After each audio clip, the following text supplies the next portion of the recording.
Hey. So today is Wednesday, July 14th, 2021, and I call this meeting to order at 3:04 p.m.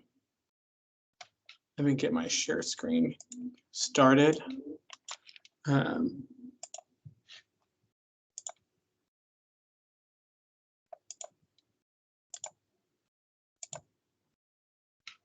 if you're joining us via Teams, if you need live captions, of course, 3 dots in the corner, and then centers, make sure that you are speaking slowly, clearly, and directly to the mic so we can have more of an accurate live caption. So Senator Maria Larson, you can start off with roll call. Thank you. Hey, guys. Okay, Senator Maria Velasco. Here. Senator Andy. Here. Senator River. Present. Senator Alejandro. Here. Senator Grant. Here. Senator Maria Lawson. Here. Senator Sophia. Here. Senator Luke. Here. Senator Victoria.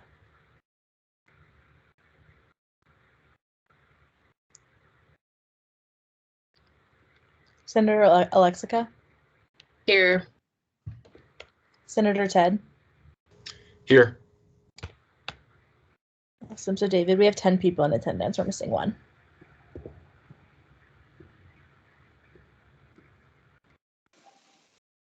I'm here, but it keeps freezing out.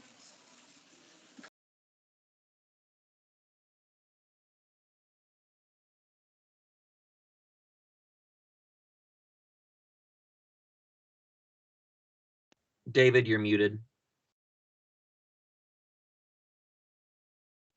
Thank you for catching that.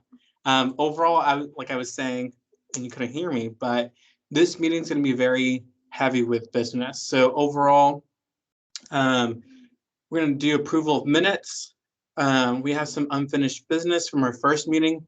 And then we also have new pieces of legislation to consider today. And of course, at the end of that, we have executive reports, announcements, and adjournment. So at this time, I'm going to share my screen so y'all can see the minutes. Of our first meeting.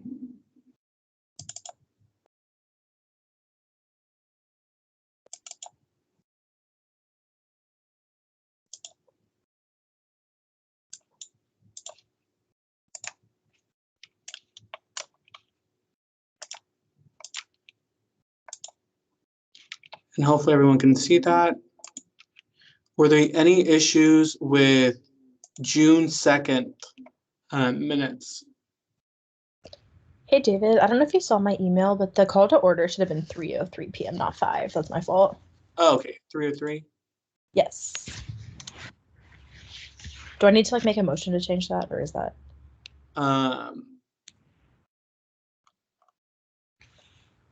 Just in case, to be safe, yes. Okay. I move to change the call to order time from 5:03 p.m. to 3:03 p.m. Second. All righty. Does anyone oppose? All right, passed with unanimous consent. Any other issues with the minutes for June 2nd? All right. So overall, we're going to approve the minutes. Does anyone oppose? Seems not, so it's passed with unanimous consent. Perfect. So now let's do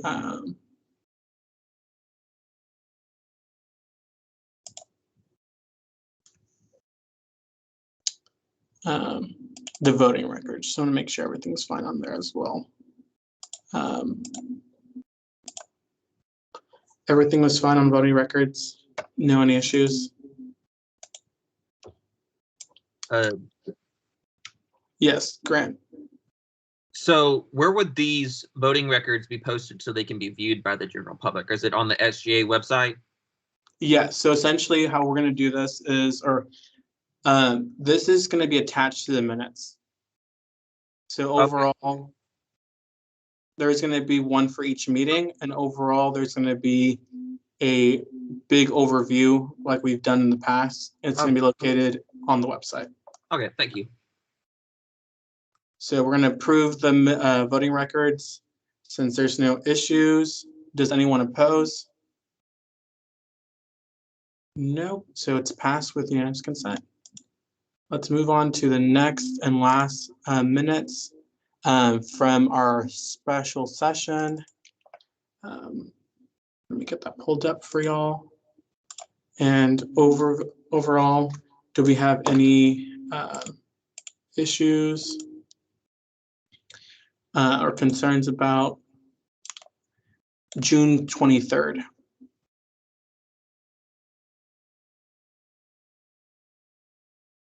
All right, seems like we don't have anything. Anyone oppose approving the minutes? All right, it's passed with unanimous consent. Perfect. All righty. So I'll definitely get that into our website in a couple business days. But now let's consider us as 2021 R1 Senate social media account. So I'm gonna pull this up so y'all can see.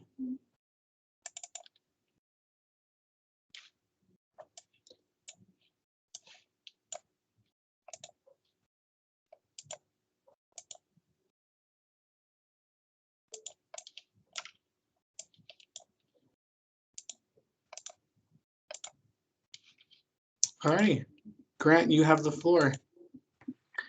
So, first of all, hello. Hope everyone's doing well. I just want to, I'm not going to go read it word for word unless y'all would like me to, because I have sent this to, I believe, everyone through from like a personal, my student personal email, as well as, I mean, this was last time, but we all forgot about it, which is okay.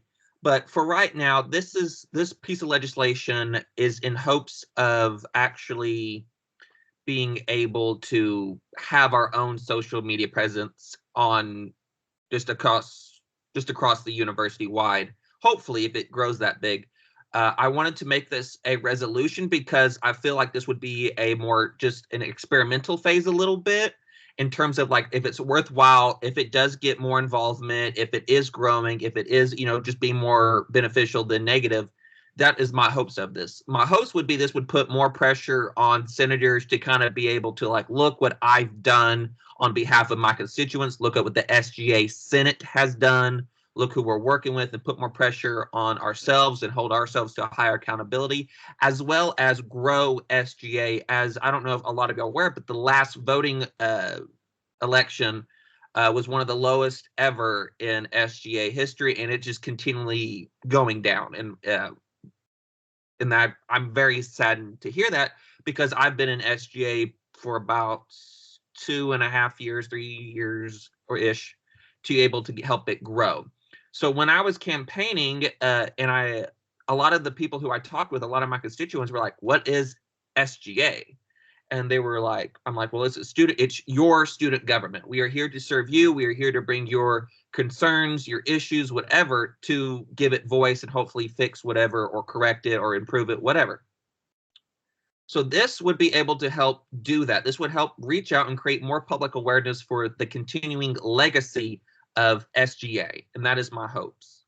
So if y'all have any questions about this or anything you'd like to change, or discuss real quick, I'm open to that. Any questions? Before that, Grant. So now the floor is open for any motions. I'm motion to go to a period of discussion. You are not recognized, Grant. You're out of order. So we have, remember guys, you have to be recognized by the speaker. So Senator Maria Velasco, go ahead. I move to go to a period of questioning. Seconded. All right, we're in a period of questioning. Go ahead. I get the first question, correct? Okay. So hi Grant. My question is, so the SGA social media already has a pretty low interaction rate, just in general. And so I know that's like always our job is, like sharing stuff on our story and retweeting stuff and posting stuff and things like that. But it already gets such low attention. And I feel like just adding another account might diminish that even more. So my question to you is, how do you plan on like keeping up that presence with both the main account and now this senator account? So that was something I did have to consider, and that is actually a great question. I was actually hoping someone would ask that. So obviously we all know that we're not the most trendy people. The SGA in general, social media presence is not like, oh my gosh, hashtag SGA, as we all would like it to be. But here's how I see this. That is just one voice of SGA. That is only one thing out there that's talking about SGA, other than, like the Daily, who does little clippets of us in NT Daily. So this would be like another outlet for them to join. And as we have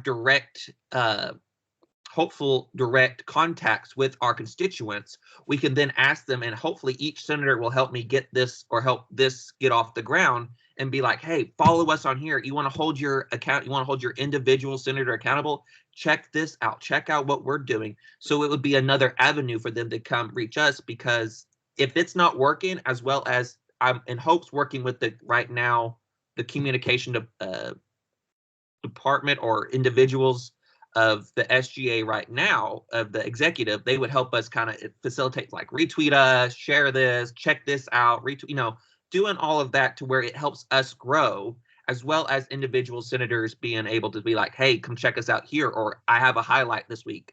My hopes would be to kind of facilitate that, if that answers your question. It does. Thank you. Ted, go ahead. Thank you. Senator, I have up here pulled up, I have the SGA Twitter and I have the SGA Instagram, both of which have posted about today's Senate meeting. So as I'm sure we all know, the current SGA accounts are responsible for keeping the student body updated on both the executive branch and the legislative branch, which leads me to question, if this account gets created, will the existing SGA account stop posting about the Senate? No. No, they would keep doing what they're doing, and they would help us grow. This is just providing another outlet for us to be able to speak directly to our constituents. Not talking about this current administration, but last administration, they had very little social media presence. And that was something that was kind of behind the spirit of this legislation and why I created it. This would help us, again, to kind of be like, oh, look, here's the one voice that's they're steady this, but here's the new updated version of the Senate of your direct representatives. With that said, they would still post their stuff, but they would now have a responsibility to help grow us, as well as individual responsibilities for the senators to be like, hey, for right now, how it's written would go to the Secretary of the Senate and be like, hey, I want to post this. Is this something that we can do? This is something I want to facilitate. This would be the rough draft of this. How this would look would be like, let's say, Senator Ted, you go and you work with, let's say, the transportation department, and you say, we're working with them to slash prices in half, working on them to be more financial ease. You can then say, that is what I'm tackling. This is what we're working for. You get support behind it. It grows the attention. It helps us as senators grow in that instance. That is what that would hopefully do. That's what it would look like. It would not diminish anything in either way. They would still act as their own. We're just being an add-on, if that makes sense. Thank you. Yeah, it does.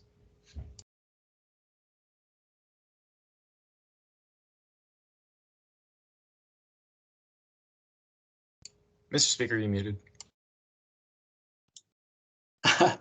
Sorry. In the chat, it says, would someone would like to consider recognizing JT? Mr. Speaker? I'll recognize JT to speak. Is there a second? Second. JT, you have the floor. How's it going, Senators? Grant, my specific question to you would be, I know last year I tried to pass a similar piece of legislation, and the concern was that due to somebody being in the executive staff that runs all the social media page, and that's kind of in their description, that was kind of their responsibility. So my question to you would be, if this is passed, how are you going to make sure that you hold other future secretaries accountable? And what training will you provide for secretaries who necessarily don't know how to run social media or don't want that added responsibility, considering that student service fee already goes into paying someone to do that for all of SGA? Wonderful question. So what we would do is actually have people from the communications department would hopefully help teach us and get this off the ground. With the responsibility, this would not add any responsibility to senators whatsoever. This is for the sole purpose of the Senate as a whole. So it'd be not like, it would not add any more responsibility to me, would not add any more responsibility to Ted. It would be on the responsibility, for example, in this case, would be the responsibility of the Secretary of the Senate to be like, hey, who wants to do this? Let's do some shout outs. Let's do some promotions and stuff like that to retweet, whatever, create this. This would, since senators are not a paid position, this would be for the more passionate ones, if that makes sense, to people like, I want to represent my constituents. I want to be the voice. I want to be their concerns. This would help share those concerns of the Senate, because I feel in the past, the Senate communications have been from individual senators to the Senate as a whole. We're just there to basically put the rubber stamp on and write legislation, and then it goes to the executive. This would help show that, look what we're doing. Look what SJ Senate, look what you can do as a senator because of all of our vacant seats. This would create, the goal is to create more awareness of SJ. That is the end goal. I hope that answers your question. Yes, that I guess that answers my question. All right, and it seems like we have a question from Senator Andy. Go ahead. Thank you, Mr. Speaker. I have a couple questions for you, Grant. Or excuse me, Senator Grant. My first question is, this is intended to be a temporary measure, correct? For right now, yes. If it proves to be successful, I would reintroduce it again to make it where it be put in the bylaws or the Constitution, wherever it needs to go, to hopefully, possibly create a more everlasting position in the Senate, to where it be held by a senator or not held by, let's say, a member of the UNT community saying, hey, I'm in communications, I'm passionate about this, let me do this and help y'all grow this. That's hopefully, this is just for right now to see if it's even worthwhile getting it off and running. So just to be clear, this would only apply to the current administration, which would be the secretary elected in the fall. Yes. And it would only apply to the written now. Yes. With this resolution.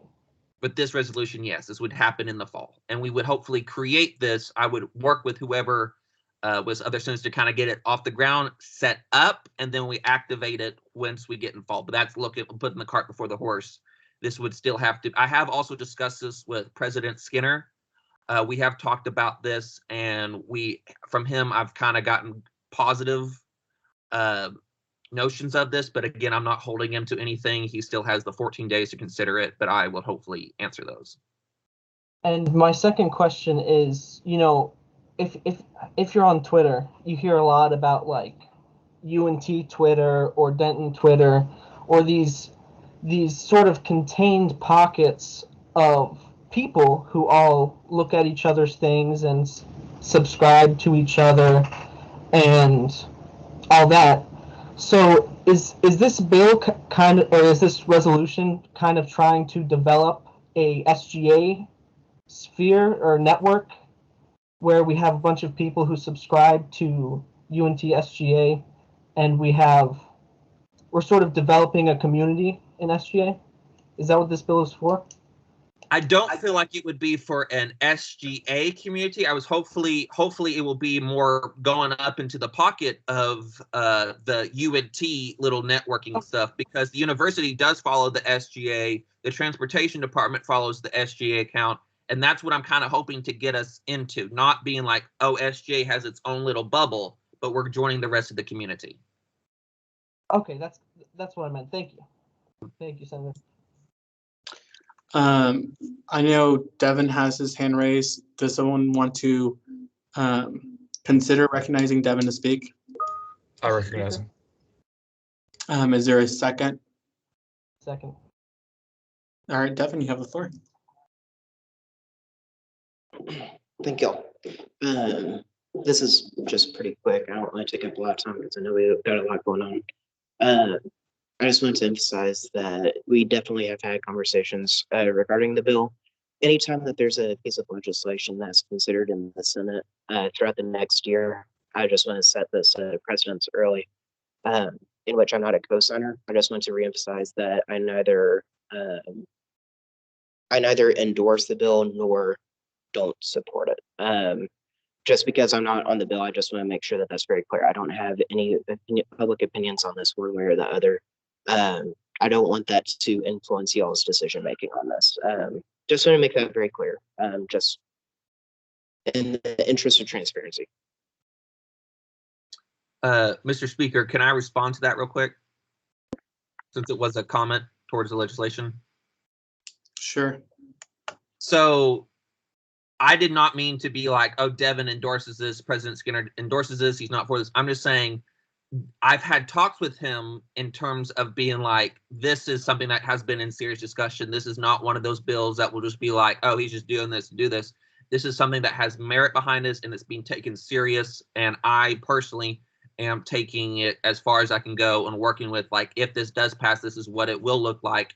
As well as Devin just said, he looks at all stuff. That's all I'm just trying to say. I'm not saying he endorses it or not endorse it. I hope I did not imply that in any way. Okay. Due to time, is there any other motions on the floor? Mr. Speaker, can I motion for something? Or am I still not recognized?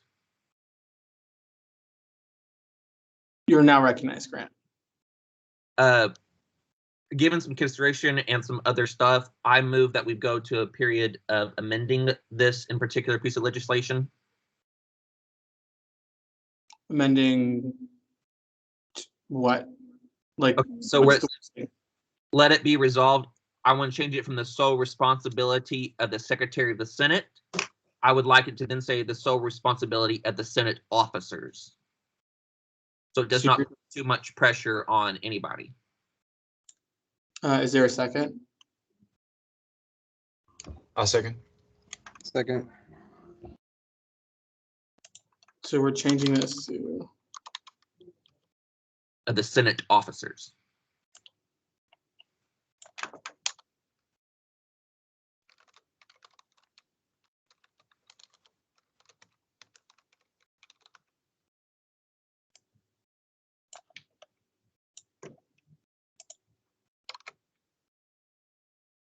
okay. And do we all agree? Anyone oppose? All right, that amendment passes with unanimous consent. The floor is open for any other motions. Senator River, go ahead. I motion that we end this period of questioning and move to a period of voting on Senate social media account. Okay, so Senator River, is there a second? Second. Okay, so it was been moved that we end period of questioning and move to a period of voting. Let me stop actually. Because it is a resolution, it's going to be a roll call. Seconded was Grant. So Senator Maria, you can go ahead. Perfect. Thank you. Okay, Senator Maria Velasco.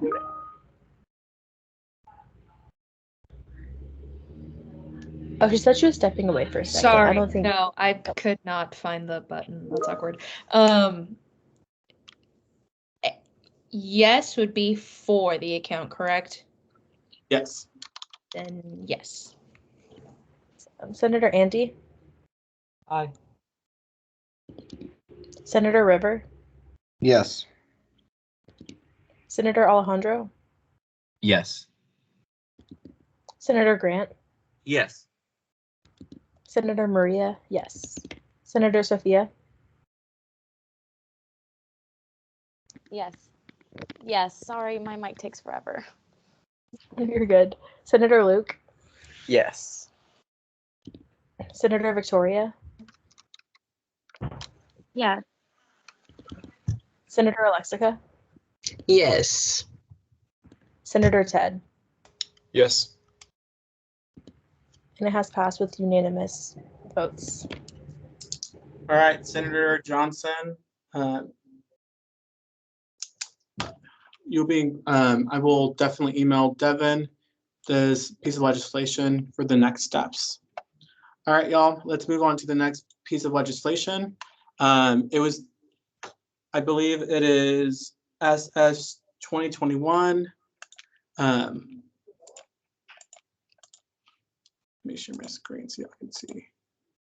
So President Skinner and our student allocation director, Bella, both introduced the next couple of legislation. This one is continued accountability for Ralph and Eagles Nest. So let me get that pulled up for y'all so everyone can see.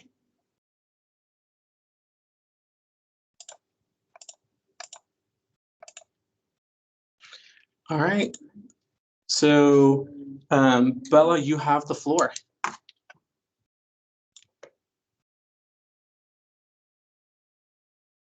And you're muted.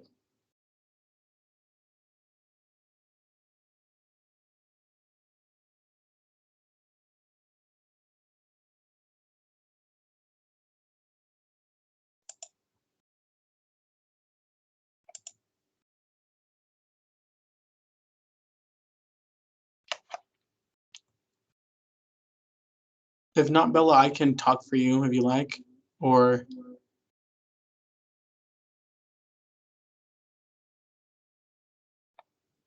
Okay, so overall, this is continued. I can go over it. If you want me to go through it. Sure, you can quickly go through it, Casey. Go ahead. All right. Oh, I think Bella might be getting it figured out. But yes, just the overarching process of this bill. As you can see, we're striking out the articles, Section 1, Eagles Nest funding, as well as Article 9, rules on scholarships, which contains the Craig Raup travel grant. And we're actually moving the sections under the executive branch. The big purpose of that would be since an executive member does maintain those funds, maintains the process in which that flows, we see it as important to hold the position accountable by moving it under the executive branch in the bylaws, instead of it being two separate articles within the bylaws alone.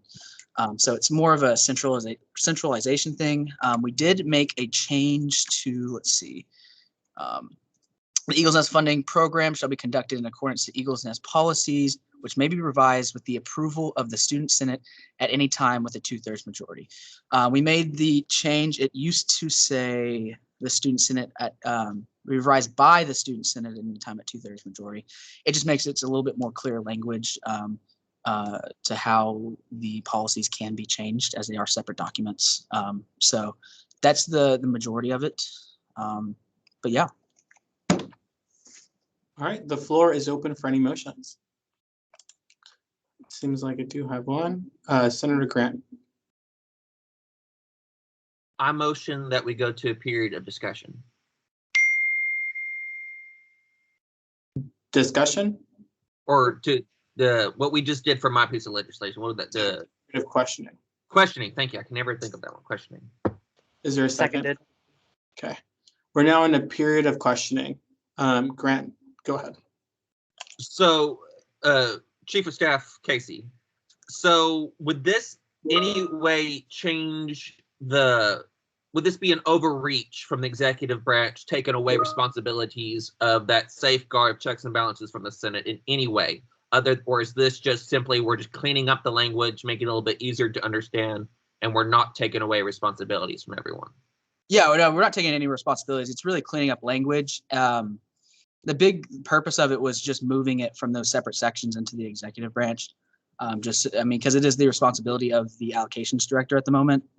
So it just makes sense that if there is an issue with it, it's clear that it's the executive branch problem, and that's who you go to if there was an issue. It's just an accountability factor to anything. The text doesn't have really any change. We did change words. It's not just a copy and paste. I want to make that clear as well. There is a text change. It just talks about that you, the Senate, would approve any changes to the policies. So that's just clear that y'all would continue to vote if the policy changes will happen, which you'll see in the next two pieces of legislation. So does that kind of answer your question? Yes, it does. Thank you so much. All right.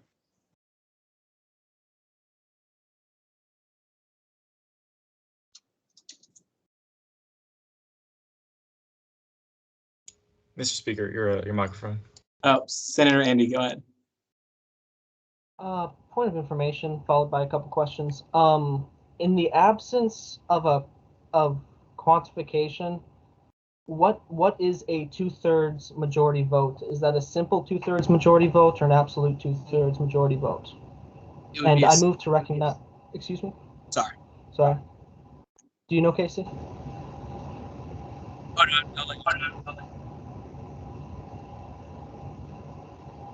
Someone's mic is on, and it's causing. Oh, there you go. Perfect. Go ahead, Casey. Sorry. It was a point of information. I apologize for speaking up. Casey, do you know if it's a? You can drop in the chat if it's a simple or not. Okay, so it's a simple 2/3. Is there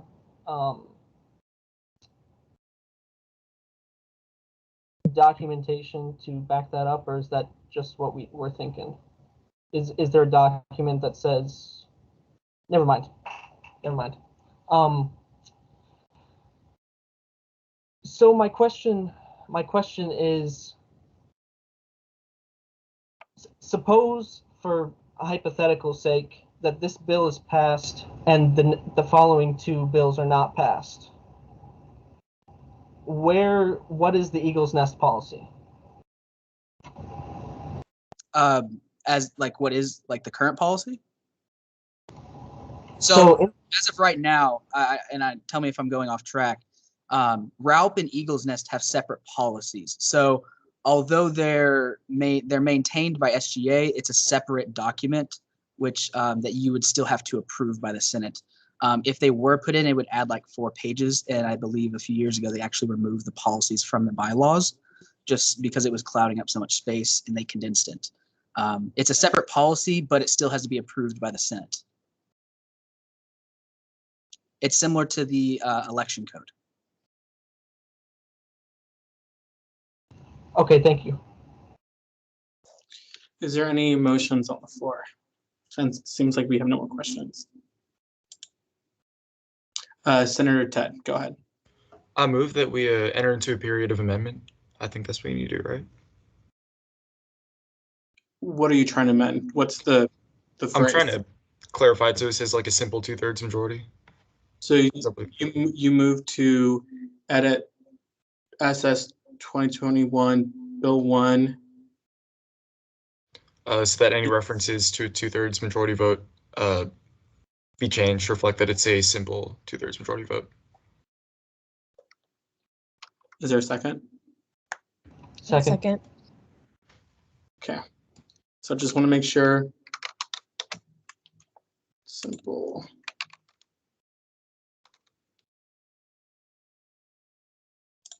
And that's for that and. Okay, I believe it's only 2 places that are located at. Does anyone object to that? Nope. All right, passes with unanimous consent. Is there another motion on the floor?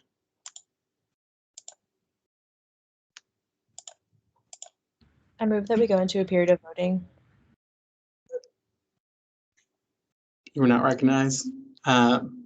So Point of information. yes, go ahead. Is this the current version of B1? I believe we are emailed a different version. Thank you for that. That's my fault. Okay. Final. There we go. That should be the new. Let me get rid of that. Let me reshare this. Okay, but I believe it has the same.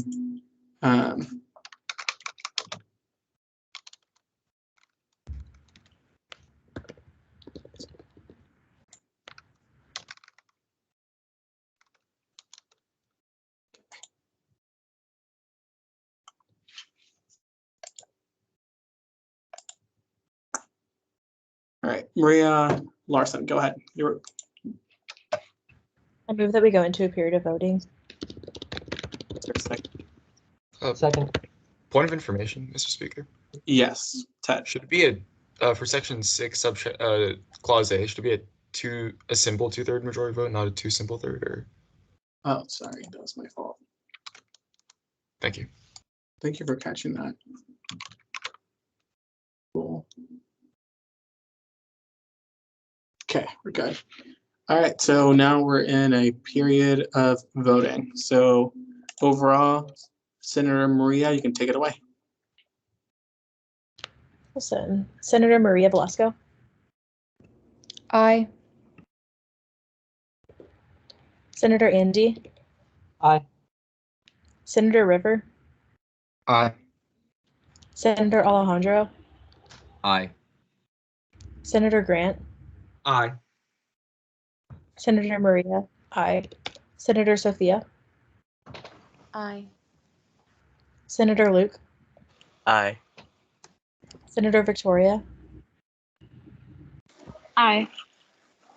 Senator Alexica. Aye. Senator Ted. Aye. Also has been approved unanimously. Perfect. So Bella, it's going to be sent to Devin, and then yeah. So that's been updated. Now let's go to B2, transparency and accountability for Eagles Nest. Can y'all see the PowerPoint still, or is it? We can still see it. It's when you're like right now, that little transition period, it's like a few milliseconds of not seeing it. But right now we see Devin and Bella. Okay. So I'm going to actually make sure I'm pulling up the right document this time. And I'm going to reshare my screen. And this should be the copy that was emailed to you late last night. Bella, I'm not sure if you still have audio issues.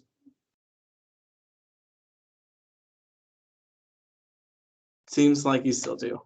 Casey, do you want to still take over? Yes, I can go over it real quick.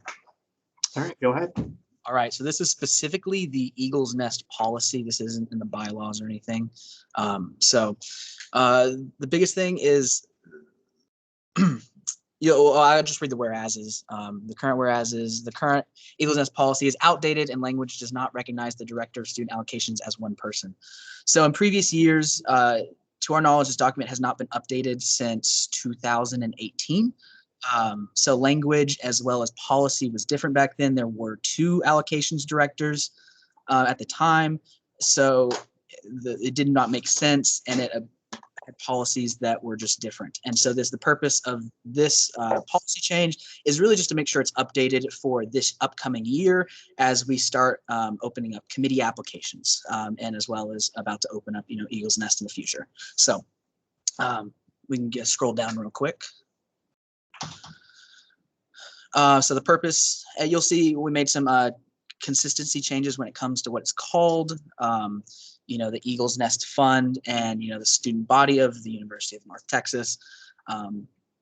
Then Eagles Nest will be overseen by a director, and we change it to the director of student allocations, herein referred to as director. So we're not putting director of allocations throughout the whole document. It's just referred to as director. They serve as the Student Government Association executive branch. You'll see that branch and board was changed to make it consistent throughout the document.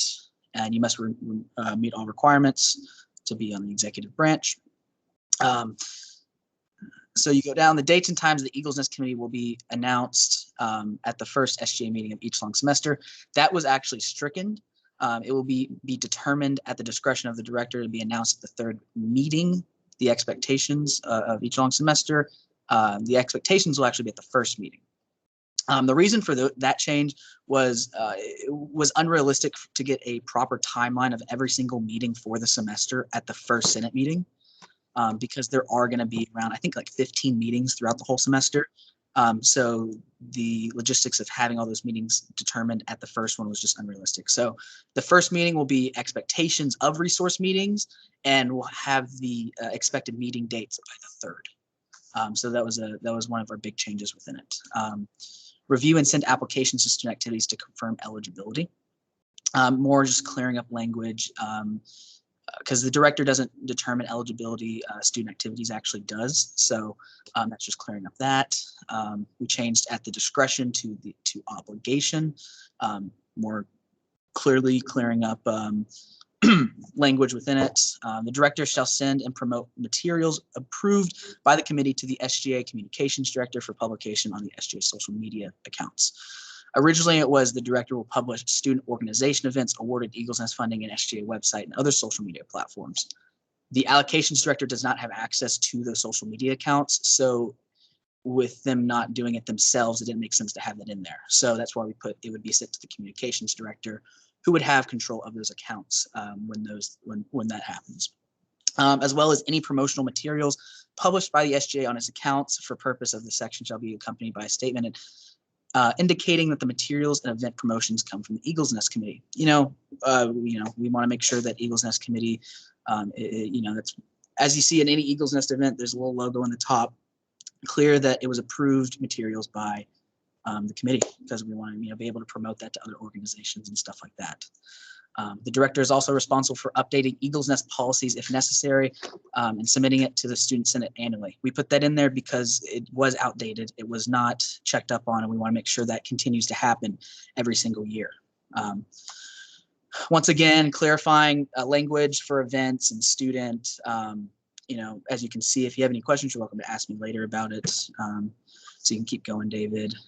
Instead of funding request, Eagles Nest Committee. Instead of event program or service, specific program items. So that's just with how Eagle Fund works and logistics of it. You can keep going, David. All right. And so that concludes the reading. All right, the floor is open for any motions. Senator Andy, go ahead. I move a period of questioning. I second. Oh, perfect. All right, now we're in a period of questioning. Senator Andy, you have the floor. So specifically, I'd like to ask about, let me see, section 5, subsection H. The change from year to semester. So may only be granted for programs and services taking place within the academic semester in which they were considered.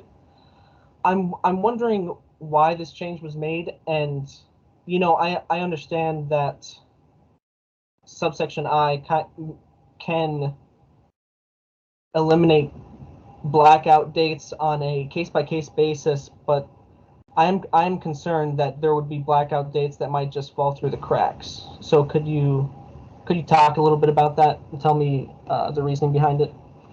So when it comes to how funding works, we treat as a long semester. I guess that would probably be the proper term for that. You're able to submit an application when it opens. And what specific blackout dates are you kind of worried about specifically, if I may ask? Wrong button, sorry. the blackout dates I see would be at the beginning of semesters. So the first four weeks of the fall semester, the first 4 weeks of the spring semester, and you're saying it's the long semester. So does that count the summer semester? So the summer is treated as one when it comes to Eagle's Nest. So then the first 4 weeks of the summer semester as well.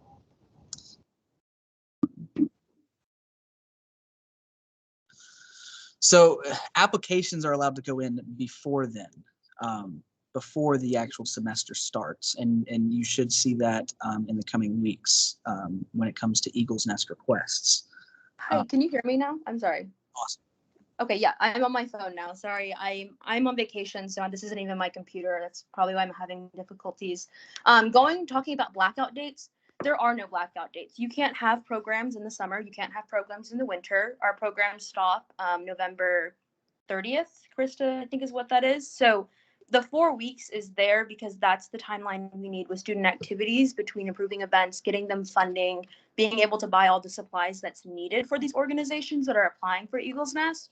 So correct me if I'm wrong, but there would be no blackout dates. Our application for fall Eagle's Nest opens this week. So that kind of fixes that problem. If you want to have an event September 1st, you're going to apply within the next week or two, and you would be able to have that program at the beginning of school. Okay, that makes sense, and that does alleviate some concerns, but I'm still not really sure why the change from year to semester.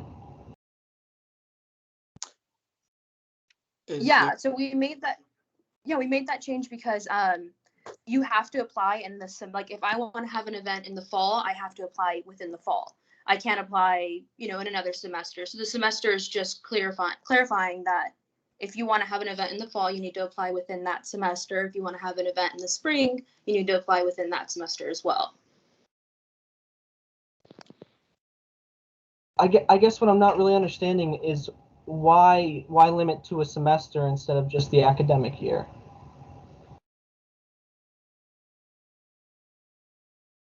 Yeah, I guess I don't know how to say this in it. Krista, if someone wants to recognize Krista, I think she can kind of enlighten you a little bit more about the situation.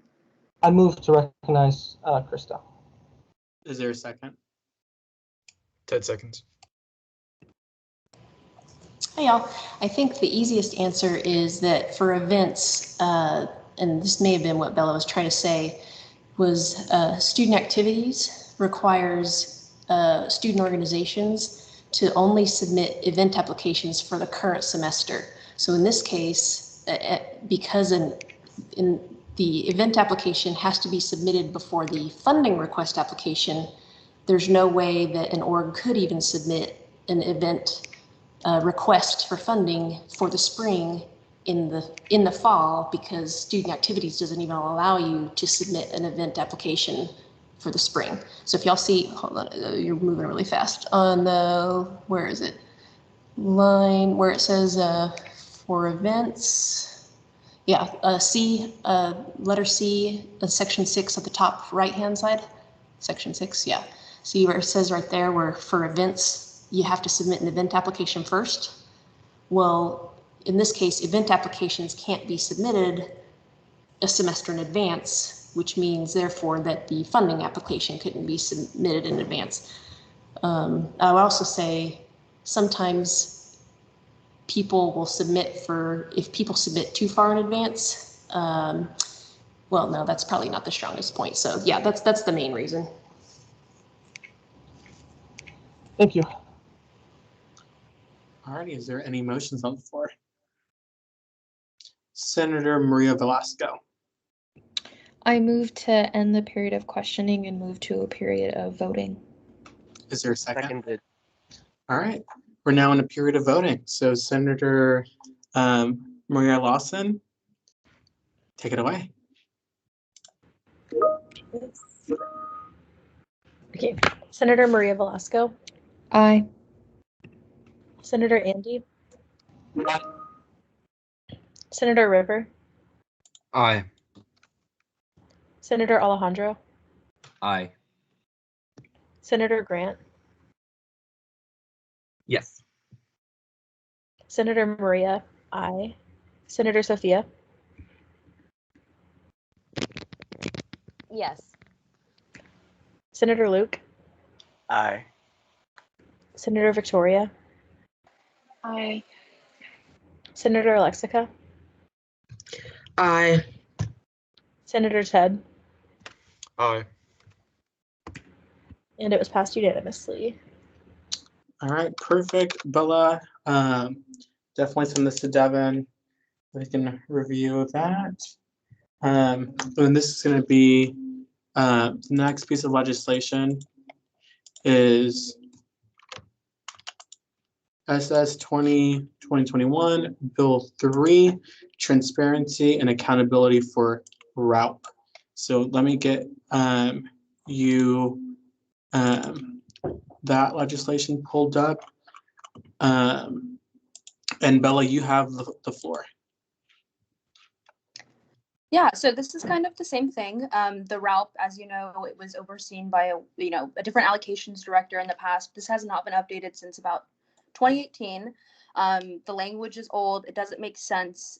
A lot of it is kind of the same changes we made to the Eagle's Nest policies. My idea while I was redoing these policies is I wanted to make the distinction that they are separate programs, but they're both great resources for students to use, and they deserve transparency and accountability, which means we need to update these policies. So going through the purpose statement, we just kind of made it sure that it was the B. Craig Ralph Memorial Travel Grant. That is the official name of it. We refer to it as the Ralph Travel Grant in the rest of the documents. There are a few edits, like we say, by enriching the student with knowledge, which just made more sense. If you could scroll down a little bit. The composition is kind of the same edits we made in the Eagle's Nest one. It's going to be overseen by the Director of Student Allocations, which is referred to as director throughout the rest of the document.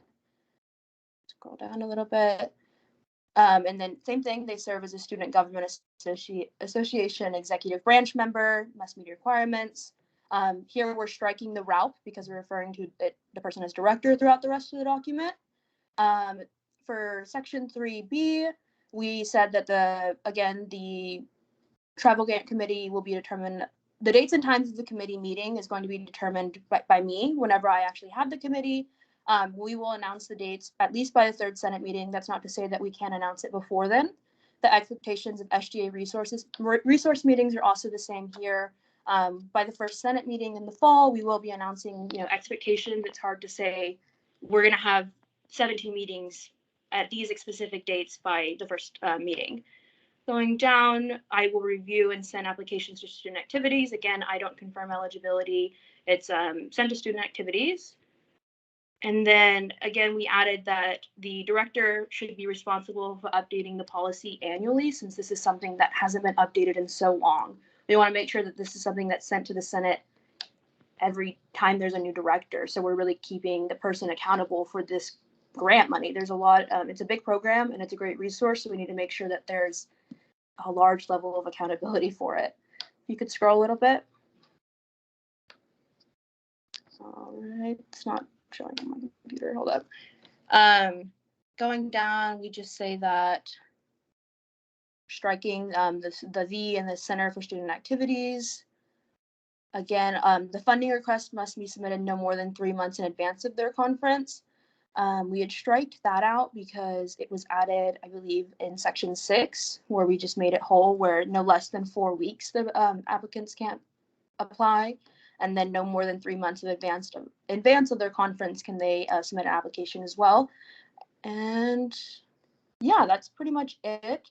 The rest of it is just kind of like language stuff, making sure that it says route travel grant throughout, and then the retraction of funds if they don't upload their receipts within 14 days of their last conference. But yeah, thank you. All right, the floor is open for any motions. Senator Andy, you've been recognized. I move to amend the document at section 4, subsection B, to strike simply and replace it with simple. Replace it with a simple. Is there a second? Simple, yeah, sorry. Second. All right, so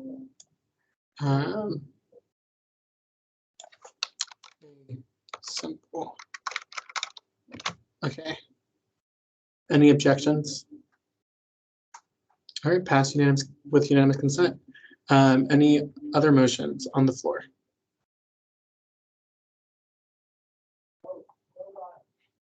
Senator Ted. I move to amend section 4B by inserting by in between 2 and A, like or fast 2 by a simple 2/3.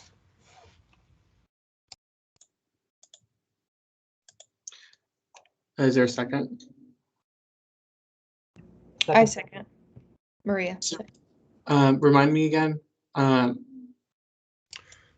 Make it or fast 2 by a simple 2/3 majority. Is that? By a simple. Sorry. You're good. Grammar is not my strong suit. Okay. Okie dokie. Any other motions on the floor?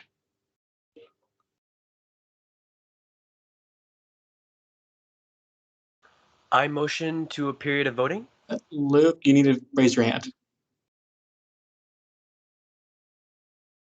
Let's make sure that we're raising our hands to be recognized.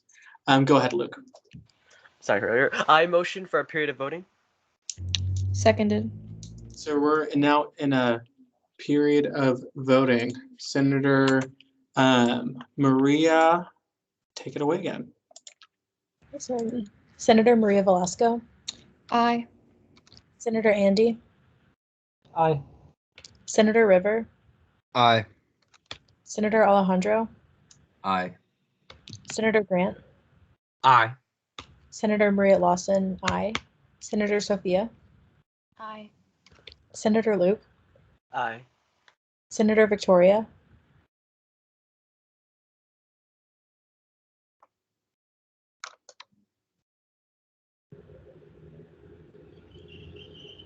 Victoria, are you here?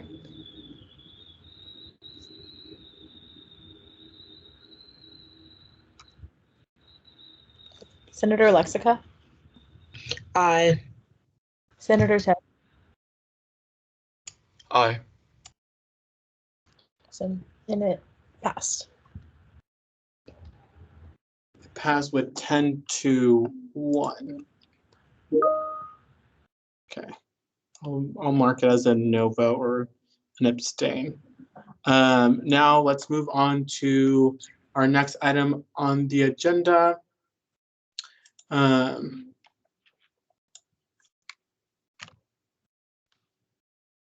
Which is can't build on sand. So this was introduced by Devin and Casey. Let me get that so y'all can see that. And let me pull this up for y'all. Point of information. Yes. I don't know if it was just me, but I didn't receive an email for this bill.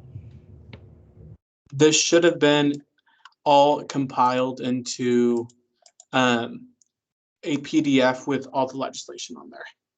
So I know there is, so what I did was I made every legislation a PDF for accessibility, because I know sometimes formatting is an issue. It should be all on there.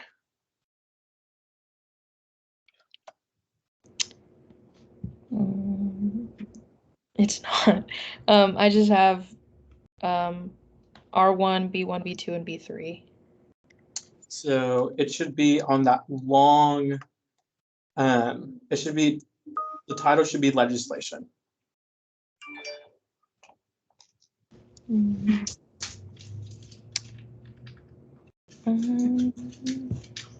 still seeing it, but okay, that's fine. We can. Okay, so go ahead, Casey, you have the floor.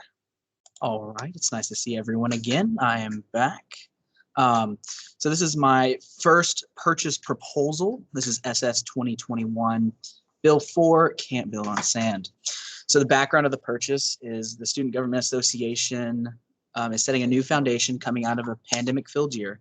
The executive branch has identified areas of concern which hinder the effective operation of the Student Government Association. The purchase request serves as a largely foundational purchase for the upcoming year, and the Senate is empowered to confirm, deny, or modify purchases of the association over $400 in accordance with Article 4, Section 8, subsection B of the Constitution. So let it be resolved.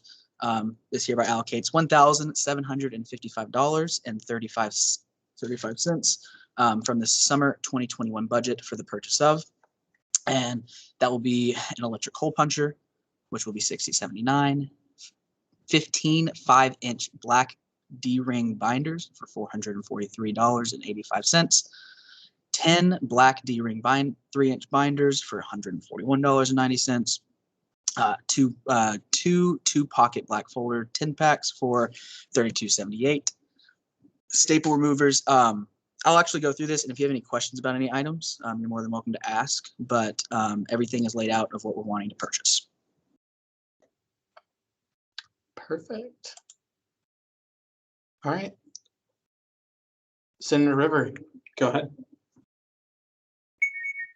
I move to a period of questioning over bill Can't Build on Sand. Okay. Is there a second? Andy seconds. All righty. River, you have the first question. Go ahead.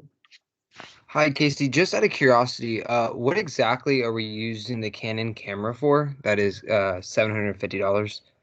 Yes. So the camera. So we currently do have a camera in SGA. The camera is actually, I think the year was 14, 15 years old. Our biggest issue right now is quality issues with what comes up with the camera. You'll also see that with the shotgun mic. We have another shotgun mic over a decade old as well. This would be a purchase. This camera would, sit with SGA if we did purchase it for, years moving forward. This isn't just for our administration, but we see this as an opportunity to increase the quality in which we put out content and photography, especially moving into a year where we're going to be in person with events. So we have capabilities to do things that we haven't had in the past. Okay. All right, Senator Luke, go ahead. I'm just curious why we are buying 5 mouse pads and only 1 mouse. Is there, do we have extra mouses already, or? So actually, our SGA desks don't actually have mouse pads, but we have mouses. Oh. Yeah, so we don't have mouse pads. We have wired mouses, but we don't have mouse pads. So that's the purchase of the mouse pads. The electric mouse actually is for our conference table. You can kind of see behind me, there's a TV behind our COVID barrier back there, like right in here. There's a conference table in that area. Mainly the electric mouse would be used for if we connected our computer to the TV. We could sit at the conference table and be able to do that remotely. So we didn't have to wire a mouse and have someone stand up there. If that makes sense. So thank you very much. All right, Senator Sophia.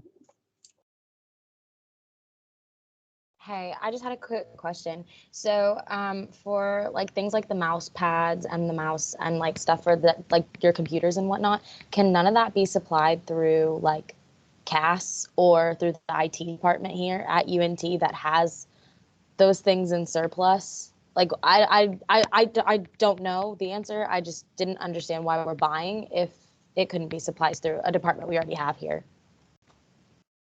So we can buy, we can look into that. This purchase proposal really is the approval from y'all. Because this is the last meeting, we're not necessarily going to put in the purchase immediately after this. So a lot of these items we might not even buy. And that's why we put that in the let it be resolved. Money not spent from allocations provided herein will be allocated back to the summer discretionary spending budget. So if we do find a cheaper option, or we do find a way that we can get that through UNT, that's something that we will go through with, and that money just will not be used for this and be put back into the budget.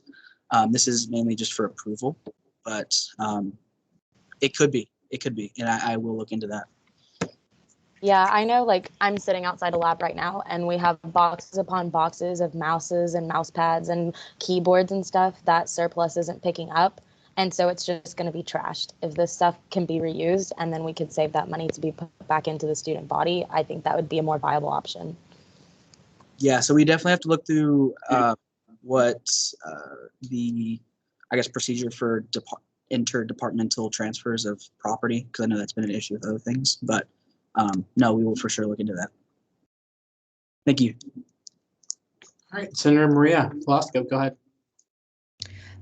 So my question was, in the first part, therefore let it be resolved.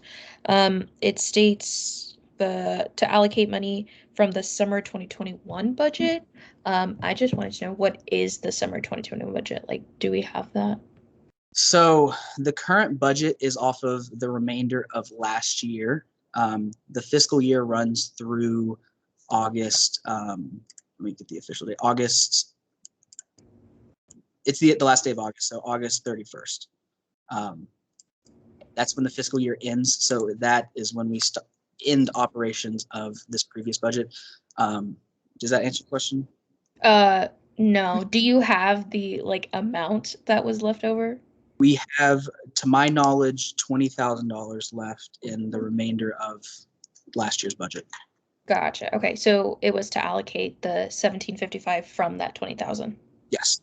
Correct. Okay. Thank you, Casey. All right, Senator Andy, go ahead. Thank you. So, do these calculations include tax, sales tax? They do not include tax. We are tax-free. That's awesome. Okay. Thank you. All righty, Senator Maria Lawson, go ahead. Hey, Casey. I just wanted to ask I know you said you had $20,000 left, so this is $2,000, so about 10% of the amount. So what will be done with the remaining $18,000? So you'll see my next proposal in a second. But we're looking at stuff doing the retreat on this remaining budget, as well as possibly we're looking at donating half of it to the Student Success Fund, which I think we're looking around $10,000 for that. So that would leave us to operate on the 10,000 with this proposal and my next one. So does that answer your question? Yeah, that's awesome. Thank you. All right, and Senator Grant, go ahead. Hi, Casey. So just, I'm a little confused. So let's say we all unanimously pass this and you get this, you don't build on sand off the ground. Is this just saying, hey, this is what we're going to buy with this amount of money? Or is this saying this is what we would like to? Because kind of going off of what Sophia said, if there are freer options and this price changes, will we have to then vote on this again? So this right here, these items, you're approving us to buy them if we go through with it. Mm-hmm. Just because you pass this doesn't mean that we are going to buy it. Okay. It just authorizes us to buy it if we see fit. But if we, yes, okay, does that make sense? Yeah, so then we say, okay, you can buy this stuff, but look for the other stuff first to see if you get price reductions, free, whatever. And then whenever you don't spend, we'll then go back into that summer fund, correct? Yes. The issue is that this is the last meeting, so we wanted to get this approved. Okay. So if you make purchases, it's approved already. So okay, thank you.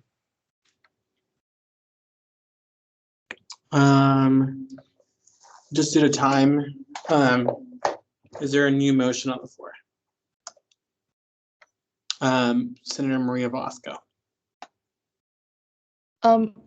My hand was up because I had one final question.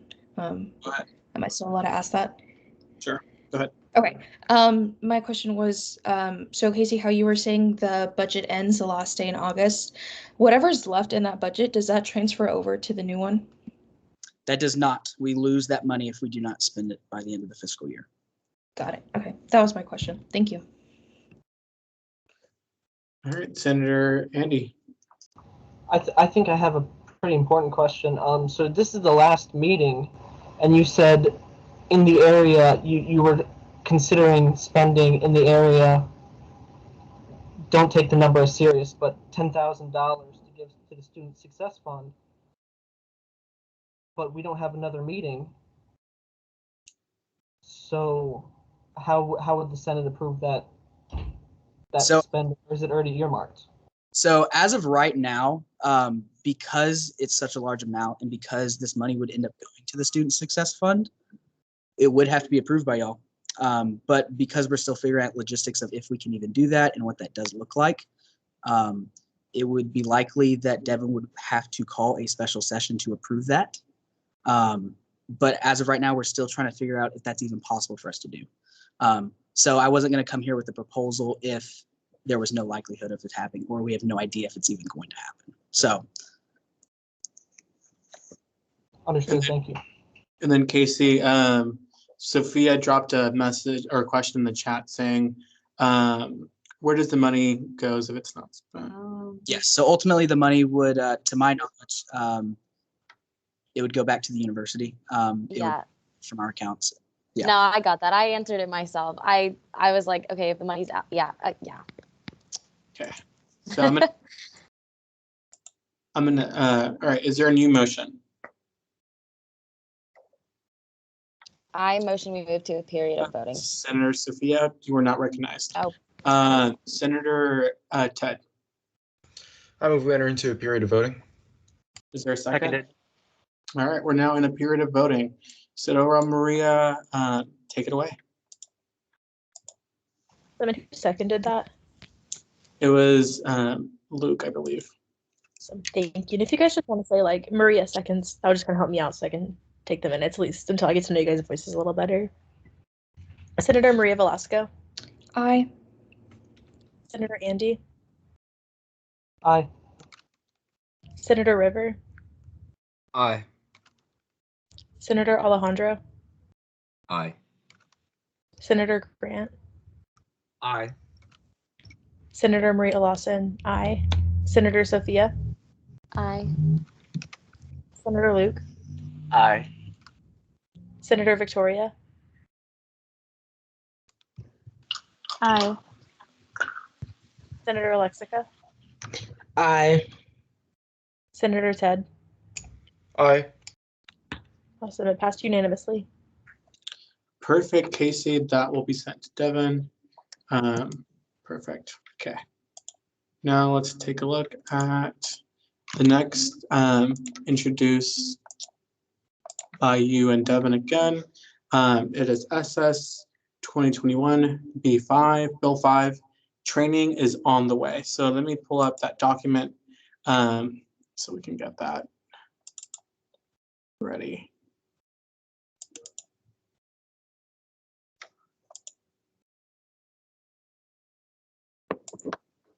All right, so it should be on your screens now, and take it away, Casey.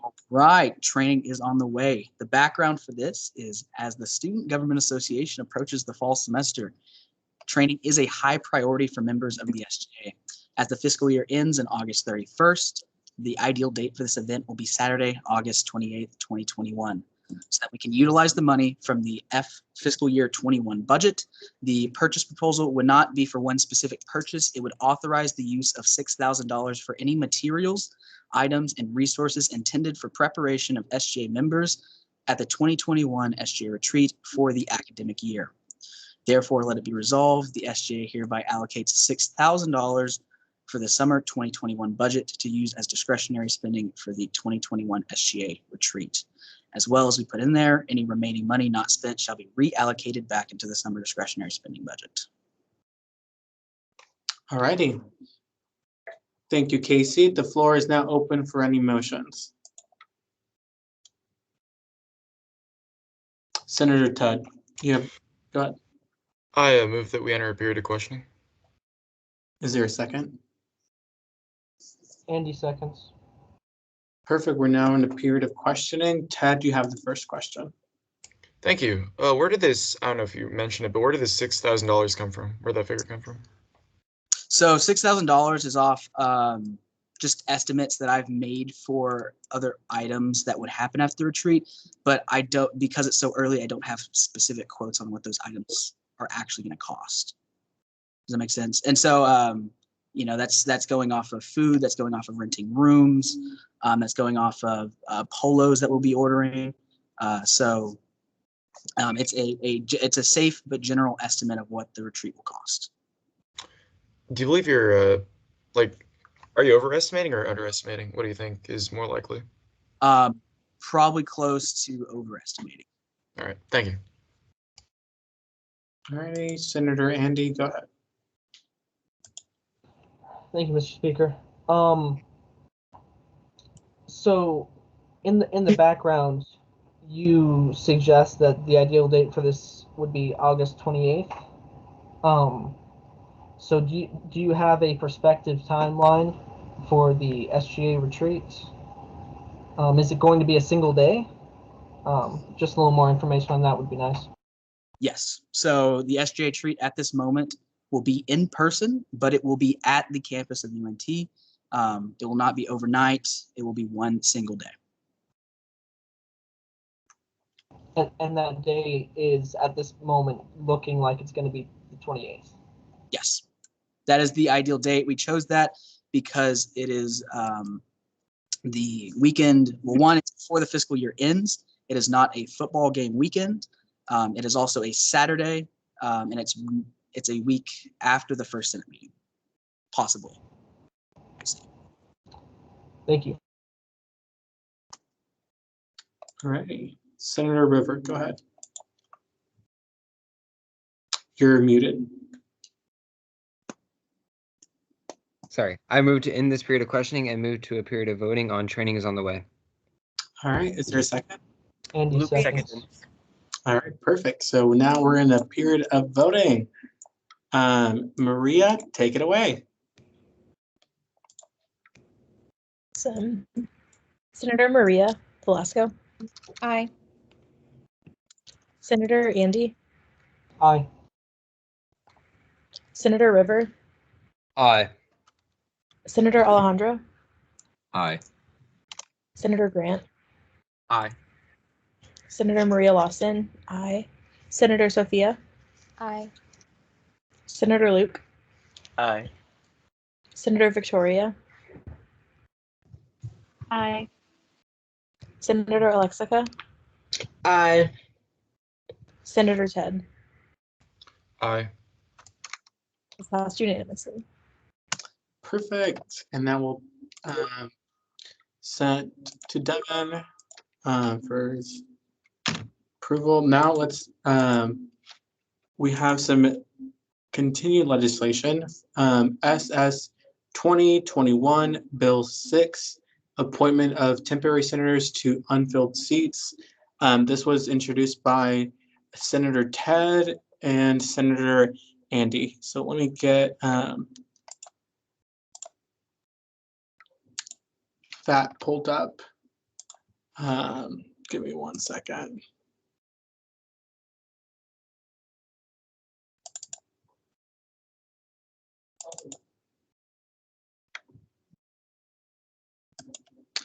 All right, you have the floor. All right, thank you. Let me just wait for that to show up on my screen. So the whereas clauses, we basically addressed the fact that there's been historically low participation in the SGA Student Senate, and we recognize that it's an issue. And we have the goal, this bill has the goal of reducing the barriers to participation while ensuring that constituents' needs are still heard. If you look at Clause B, we differentiate traditional full appointments from temporary senator appointments, and that is done in clauses B, C, D, and E. Clause F lays out the procedure for temporary appointment to an empty Senate seat. And what this requires is a petition of 10 members of their respective school, college, academy, or the Frisco campus. If you want to temporarily represent a campus that you're not a part of, you need 20 signatures. And once you have that signature, you can present it to the Speaker of the Senate, at which point he will have the responsibility of notifying the Senate that a temporary senator has been accepted. If you look at subclause D, once you're a temporary senator, you have 21 calendar days to submit a petition of however many many signatures you need to become a full senator. If you don't do it within 21 days, you lose your seat. And this is to ensure that we don't have people who basically remain temporary senators, but for the rest of the year. While you're a temporary senator, you will not count for quorum, have voting rights in the Senate or in a committee, and you will not be eligible to hold an officer position. But you'll have the right to basically introduce legislation, you'll have the right to participate in debate, etc., etc. If you look at Clause G, we introduced the requirement that you can only hold one seat in the Student Senate at any given time. And this is to prevent people from basically serving as the representative of two schools. Subclause H, we again clarify, or Clause H rather, we again clarify the difference between a full appointment and a temporary appointment. And I believe that should be it. Yeah. All right. The floor is open for any new motions, and I believe Senator Sophia, you had your hand. Go ahead. I motion we move to a period of questioning. Is there seconds? Perfect. We're now in a period of questioning. Sophia, you have the floor.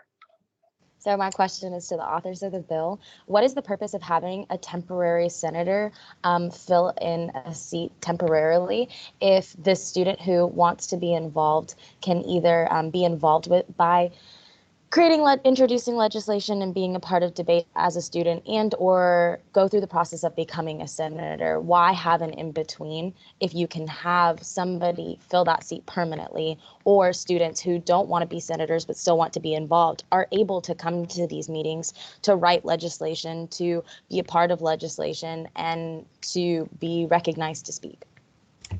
We recognize that students were. Oh, Andy, you want to go? Oh, you can go ahead. Sorry about that. If you wouldn't mind going to the appendix, Mr. Speaker. So this is actually not a separate process. This is a continuation of the same process of appointment. So in Appendix A, we see that you have your Senate eligibility requirements, such as the 12 hours, and then depending on whether you're trying to get to the same or different school, you need a petition of 25 or 50. Then 2/3 Senate approval, and then you're a full senator. And that's the process right now. The proposed process is that you can still do that same process, or if you want to get involved more immediately, you can get a smaller amount of petition. So if you're going through the same school, you can get a petition of 10 signatures, which says that, yes, my constituency wants me, at least preliminarily, wants me to serve them as senator. The speaker would have to agree and say, yes, I think you're a good candidate for senatorship. And then they can continue the process of becoming an officially appointed senator. So this is not necessarily, it's not a different process. It just lets you get in on the process sooner. So once you get the petition of 10 signatures, you can say, okay, I'm going to get in, I'm going to learn, I'm going to start understanding how the Senate works. And then you get the 25 signatures, and then you get Senate approval. As some of you might know, I was appointed myself, and I found that to get Senate approval, it almost took 4 weeks to actually get Senate approval. And those were 4 weeks that I could have been in the Senate helping my constituency, learning the ropes, helping my constituency, all that. So it's not a new process. It's an extension of the process that already exists, because before you can get to 25 signatures, you have to get to 10. That's just numbers. You have to get to 10 before you can get to 25. And so this allows, it sort of shallows out the curve it takes of difficulty to get on a Senate seat. So we expect that this would increase participation, because it's easier to get your foot in the door, but it's not easier to get approved. Sorry, I know that was a long tangent, but I'm very passionate about getting people into the Senate and getting people involved.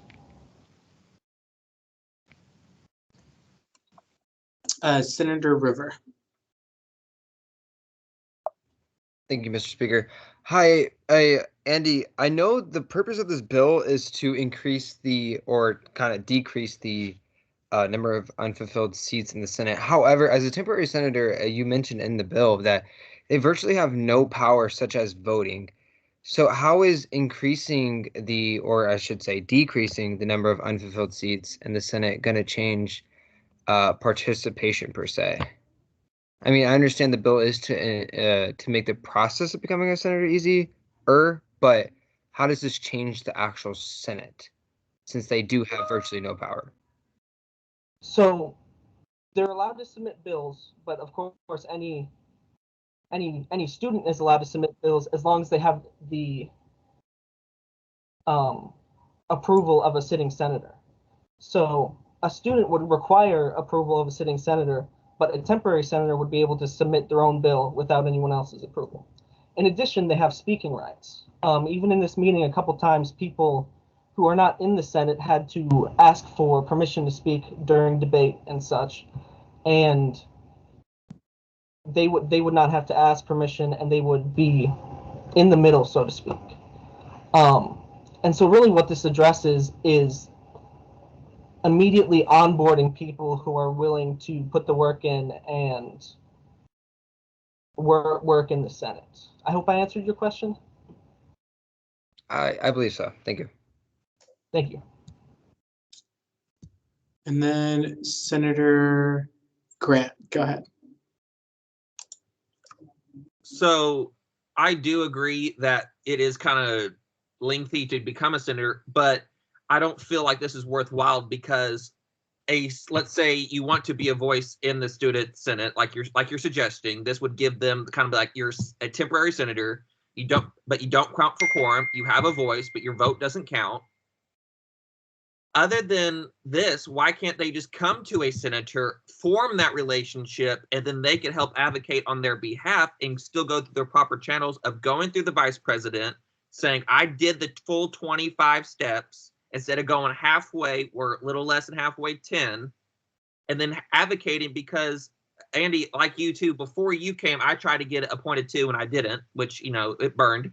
But you did get appointed, and you showed us the reason why you did was because you showed passion. You showed I went the full step.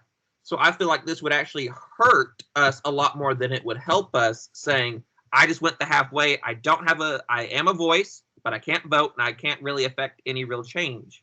They should just come to our senators who have been elected or appointed, put their name on the legislation, and it helps prove that they are passionate and qualified members to be a senator.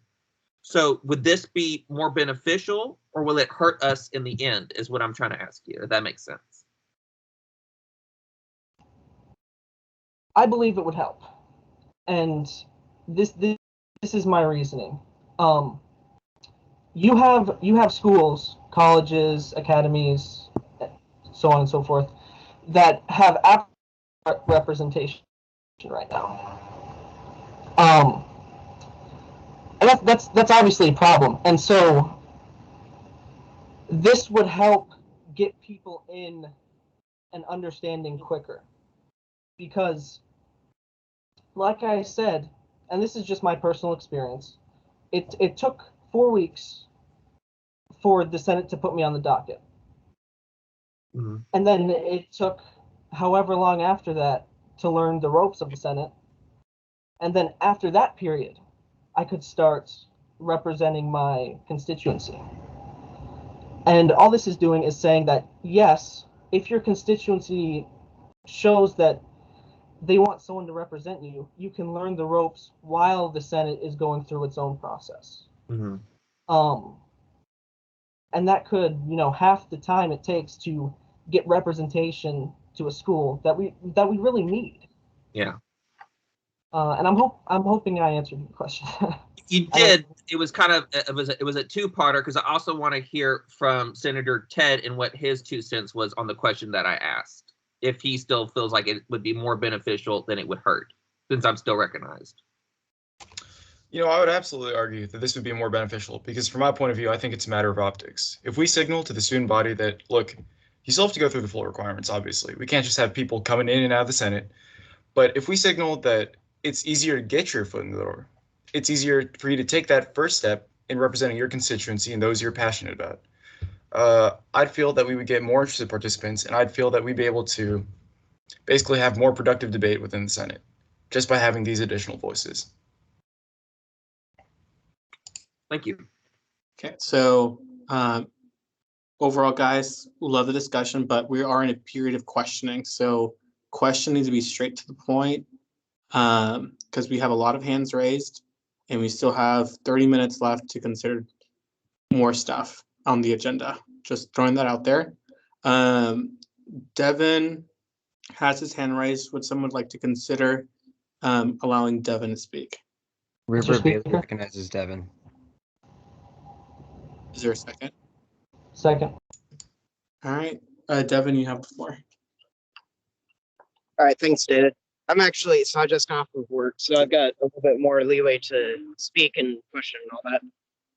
I did review the bill. I had a quick question, either of the authors. And this is more logistical in nature than anything. I was considering the fact that the Senate is required to have a maximum of 45 senators in the Senate, and then each college has a maximum number of senators that can represent that college at a time. So my question is, does the bill account for that? In other words, will the temporary senators take up, oh, I'm sorry, there's a vehicle going by. I love downtown. Sorry. So would the temporary senators count? Because I know quorum was mentioned, but would it count towards the total roster of senators, and thereby prevent someone from filling that college? I'll give an example. I'll try to keep this short. I'll give an example. Assume you have a temporary senator for the honors college. The honors college only has one senator. So would that prevent in any way someone else from being able to fill that position? Would that account for that one senator that the honors college has, and would that count towards the 45 total? That's my question. I can answer that. That's actually one of the things that I considered when I wrote the initial draft of this bill, and the answer is no. If there's a temporary senator in your example for the honors college, and another student from the honors college is able to get those 25 signatures that it would require before the temporary senator, that student would become a full senator and take the seat for himself. Okay. And with the while they were a senator, that would not count towards the 45 total in the Senate? That would not, no. Okay, thank you. Senator Luke. I have a question, and that is, so is this supposed to make get your foot in the door, correct? But what would happen if the person, like the temporary senator, just stays as a temp? If they don't really make any efforts to attempt to get hired to become a full senator? Is there any plans for that? Is okay? Is that is part of the plan? I would direct you to the section that the speakers highlighted. This is, I believe, clause F sub clause D is how I think you should refer to it. And basically, you have 21 days to get that full number of signatures that you require. I see now. Thank you. So you don't do it, you're out. Okay. I'm going to take two more questions. Senator Maria, followed by Senator River. So Maria, go ahead. I was actually going to move to end discussion and move to a period of voting. We were period of questioning. Right. So I was raising my hand to motion to move the period of questioning and move to a period of voting. Okay. So Second. River. Perfect. All right. Now we're in a period of voting. So Senator Maria, take it away. Senator Maria Velasco. No. Senator Andy. Aye. Senator River. Nay. Senator Alejandro. Aye. Senator Grant. Nay. Senator Maria Lawson. Nay. Senator Sophia. Nay. Senator Luke. Nay. Senator Victoria.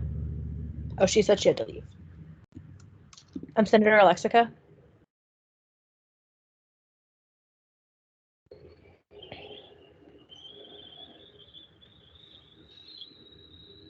Alexica, are you here?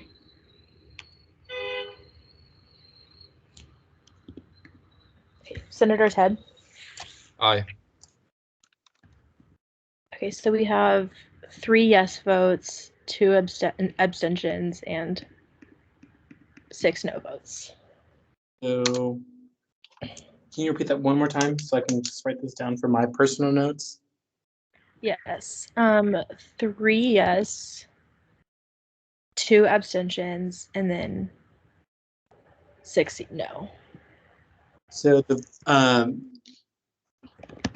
so it was more of a 8-3, so the bill fails. All right, so let's move on to the next item on the agenda. SS 2021 Bill 7, and that was introduced by Senator Andy and Senator-elect Rachel Lee. So let me get this. Share, let me get that final bill on the screen for y'all. And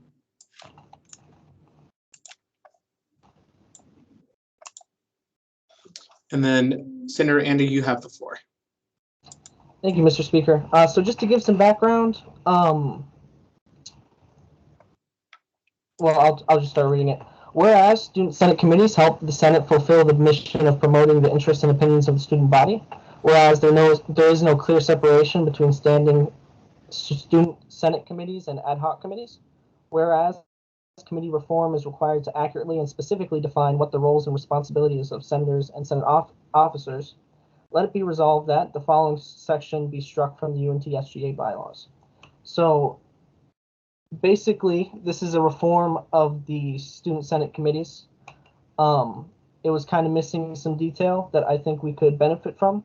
So I struck the entire section dealing with student senate committees and let it be further resolved that the following changes be made to the UNT SGA bylaws, Article 1, Section 3.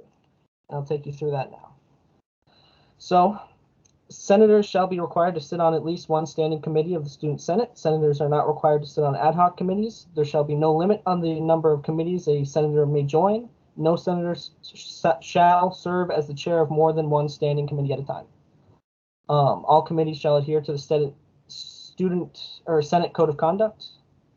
Legislation may be referred to a committee for further review by simple majority 50% plus 1 vote of the Senate. All committee meetings shall have typed minutes that shall be made available to the Secretary of the Senate and the Speaker of the Senate for dissemination to student body within 5 business days after approval. I'm going through a little fast because a lot of this is boilerplate, and I'll slow down on the parts that might require a little more attention. Where did I leave off? Committee minutes must be approved by a simple majority of the committee members in the subsequent committee meeting before transmittal. You went a little far on the scrolling. Before transmittal to the Speaker of the Senate and the Secretary of the Senate. Attendance at committee meetings shall be reported with the minutes. Committees shall regularly meet on days and times mutually agreed upon by an absolute majority of the total membership of each committee. This can be determined outside of the official business of committee, but such a decision must be verifiable. Quorum for conducting business and regular meetings of all committees shall be no less than 50% plus 1 of the total membership of the committee. Committees may not conduct business with less than 3 total members. If an ad hoc committee has less than 3 total members, the Speaker will provide notice that the ad hoc committee is under membership requirements and at risk of being dissolved. This notice will be provided at least 2 business days before any action is taken. At the next Senate meeting, which allows appropriate time for notice, the Speaker will solicit for members for the committee, who may be added to committee's membership through the normal process. If after the adjournment of this meeting, the ad hoc committee in question still has less than 3 total members, the ad hoc committee is dissolved. So there are 2 types of committees, ad hoc and standing. And standing, are the normal, always around, and ad hoc are created for a certain purpose.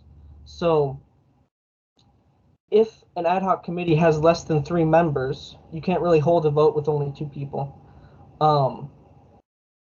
It's no longer serving its purpose because there's no one to represent this committee. So you either have to add members, which will be discussed later, or it should just be dissolved because it's not serving its purpose. It doesn't need to be around anymore.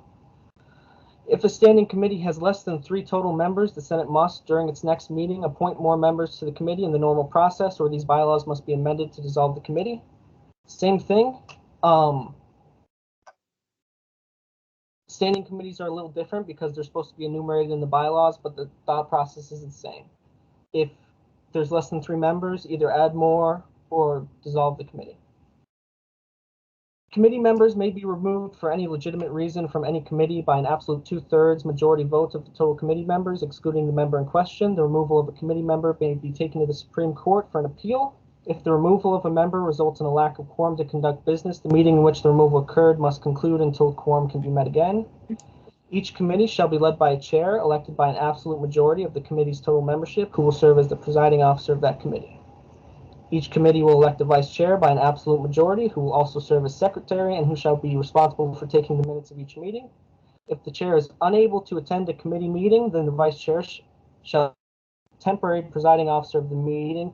Temporary presiding officer shall appoint a temporary secretary to record the minutes of the meeting. If the chair becomes vacant for any reason, the vice chair shall become the new chair of the committee. If the vice chair is ineligible to chair this committee because they chair another committee, they may vacate the chair of the other committee and eligible. Notice of vacation should be sent to the Speaker pro tempore of the Senate and the members of the committee in which the chair was vacated. If the vice chair is ineligible to become the chair, they should immediately hold an election for the chair. The new chair should immediately hold another election for the vice chair if the office is.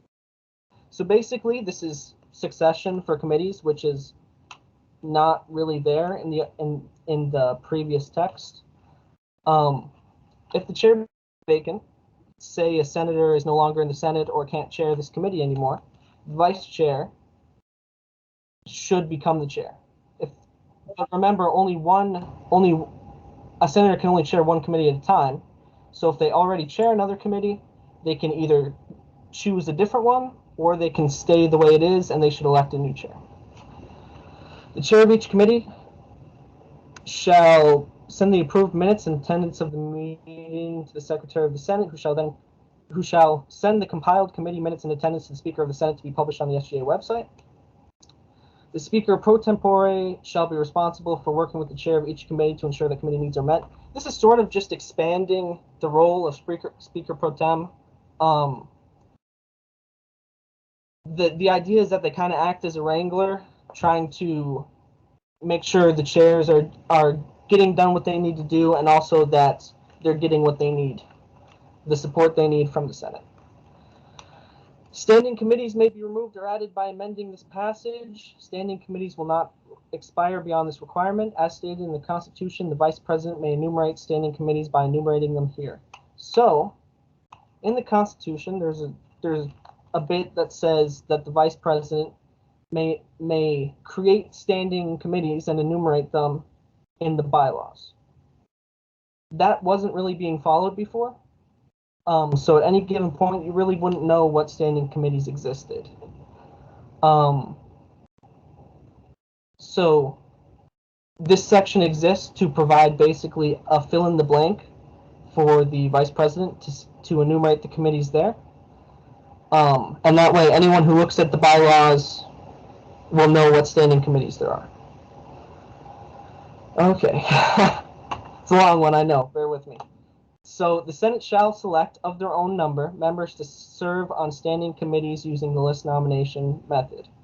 The process below will be known as the list nomination method. The Speaker of the Senate will open nominations for a particular committee. So let's say the Finance Committee. A senator, after having obtained the floor, may nominate up to 3 senators for membership in the committee. So they can nominate themselves, of course, and then that person will be entered on a nomination list. Such nominations will be entered upon a nomination list for said committee, of which a senator may see an updated version at any point in the nomination process by raising a point of information. In reality, David would probably just put the nomination list on the screen. But that's in there, to keep us safe. A senator may withdraw a nomination for themselves at any time during the nomination process. They should obtain the floor to do so. A senator should not be nominated for a committee against their will. However, remember that a senator must be on a standing committee. So it is the duty of senators to be on standing committees. But they should be nominated to a committee if they want to. After any senators who wish to nominate committee members have done so, the updated committee member nomination list should be put to a vote. If the nomination list is approved with a simple majority vote, the committee's membership consists of those on the nomination list. If the nomination list isn't approved, the Speaker of the Senate shall seek a Senate approval for each nominee going down the nomination list so as to put each individual nominee to a vote. The Senate will approve a nominee with a simple majority vote. So basically, simple majority vote, and you can approve the entire list. Or if there's some member that is contentious for whatever reason, you go down each nominee separately. This is to speed it up. And in fact, for non-contentious nominees, as David's been doing in this meeting, you could use unanimous consent. And as long as no one objects, you can go through the non-contentious ones and get to the contentious ones right away. So this should speed up nomination and selection process while also putting the power in the Senate's hands. The Senate may amend the membership list of a standing committee to add a member by a simple majority vote. That's the normal process that I talked about earlier. Basically, if we get a new senator in, if someone wants to join a different committee, the Senate either says yes or no. Ad hoc committees. Ad hoc committees may be established to fulfill a specific objective that is not best addressed by a standing committee. Ad hoc committee shall be created by a simple majority vote of the Senate. Any move to create an ad hoc committee must include a list of members of the committee or provide means to choose them, such as the list nomination method described in this article. This idea comes from Robert's Rules of Order that says when you create an ad hoc committee, you should know who's going to be on it. So you either have to provide who's going to be on it, provide a way to choose them, or some mixture of both. An ad hoc committee shall have a total membership consisting of no less than 3 senators after the adjournment of the meeting at which it was created. Members of an ad hoc committee shall be chosen immediately upon the committee's creation. The Senate may, by simple majority action, provide an exception to this rule so that a senator may join and serve on an ad hoc committee after its creation. That's again the normal process. If an ad hoc committee is created and someone wants to join it later, the Senate may approve or deny them. Ad hoc committees shall expire at the end of the Senate session in which the committee was created. Ad hoc committees may be dissolved by a simple majority of the Senate if the purpose of the committee has been fulfilled or if the committee is no longer needed. So if you don't need an ad hoc committee, you can get rid of it, or it will automatically expire at the end of the semester. And if you scroll down just a little bit more, basically these 2 passages, elsewhere in the bylaws, it refers to a budget committee and a fiscal committee, and that's just vestigial. It's referring to the same committee, so I just changed the name so that it's referring to the same committee, and if the vice president chooses to create that committee, that's that, but it's just a change for consistency. Okay, that was a long one. Thanks for holding in with me, guys. All righty, thank you, Andy. The floor is open for any motions. Senator Grant, go ahead. I'm motion to go to a period of questioning. Luke seconds this. So now we're in a period of questioning. Grant, you have the first question. Go ahead. Okay, so Andy, last year the committees, yes, were a little bit flaky. However, the whole spiel you have on the vice chairperson, I feel like that confuses it a lot. So last year they were just secretaries. It was the chairman, chairperson, whatever, and then there was the secretary who was responsible for dictating notes. Why do we need to add the vice chair and kind of omit the secretary? So I would say the secretary isn't necessarily being omitted. It's just saying, giving them a different title and saying that in the case of the chair leaving the committee, the secretary will take over. Yeah. That's how it was back then. There's no. I was actually a co-chairperson with the current vice president, and that's just kind of how we did it. It was like if neither one of us could make it, or if I could make it, the secretary would take over. So would this vice president, not vice president, would this vice chairman be just making it a little bit more confusing? I don't think so. And I don't think so because if both co-chairmen are at the same meeting, who chairs? In this case, it's very clear the chairman chairs, or the chairwoman, or the chairperson. It's very clear here. In the other way, it's not very clear, and I think clarity is very important when trying to teach procedure to people who don't know what's going on. So I think co-chairs might actually be a little complicated itself.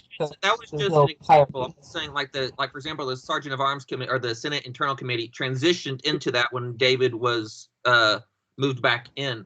I'm just saying the normal standard was it was chairman, secretary, committee members. Would this vice chairman just be like, hey, we don't need the secretary, I'm responsible, or it's just a newfangled title for it? Because this is usually the responsibility of creating these committees would go to the vice president. Hey, Andy, if I can interject. So the vice chair would be the secretary. Yes, that is correct. Okay. Or just have a new title, that's it. Okay, thank you. President Skinner has his hand raised. Does someone want to recognize Devin? Anyone would consider him? I motion to recognize President Skinner. 10 seconds. All right. Devin, you have the floor. Okay, I appreciate it. I do have a quick comment, which I recognize this is very questioning. This is a circumstance that I believe is warrants the comment.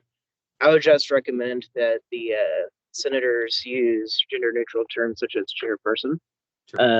And if the legislation reflects language which is gender-specific, that may need to be amended to ensure gender neutrality throughout the document.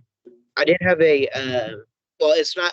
This is sort of a question. I would just ask that, even if it's just to recognize me for a brief moment, that we do go into a period of discussion at some point, because I do have a couple of comments to make regarding this bill. I do apologize, that's not a question, but I did want to make sure that that was inserted as soon as possible.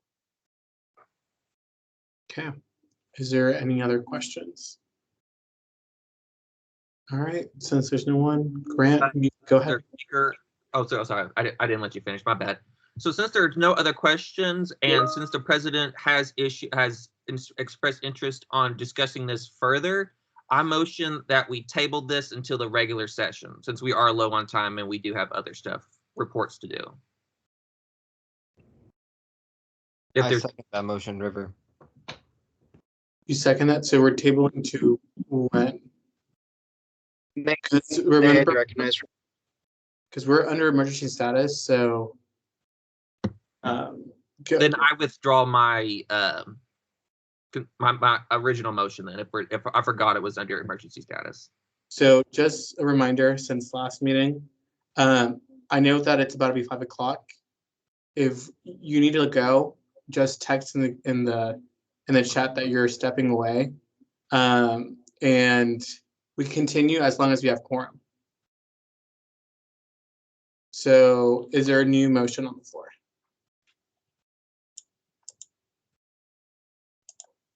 Senator Ted, go ahead. I move that we enter a period of voting on the bill. Is there a second? I second. Okay, we're now in a period of voting. So Senator Maria, take it away then.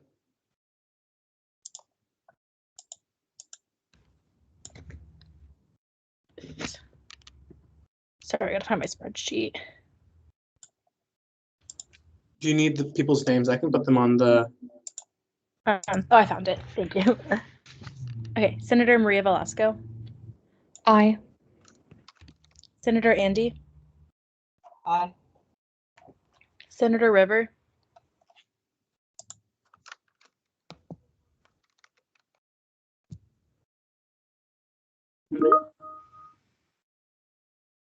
I think it was an aye. Mm-hmm. Senator Alejandro. Aye. Senator Grant. Aye. Senator Maria Lawson. Aye. Senator Sophia.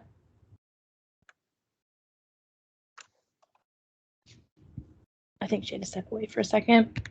Senator Luke. Aye. Senator Victoria had to leave. Senator Alexica. Aye. Senator Ted.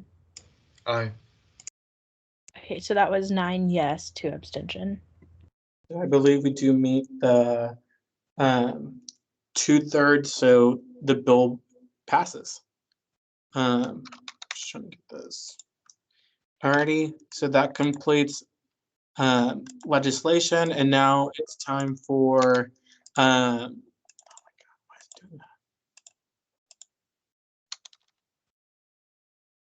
that? Oh, weird. Executive reports. So overall, just to speed this up, I'm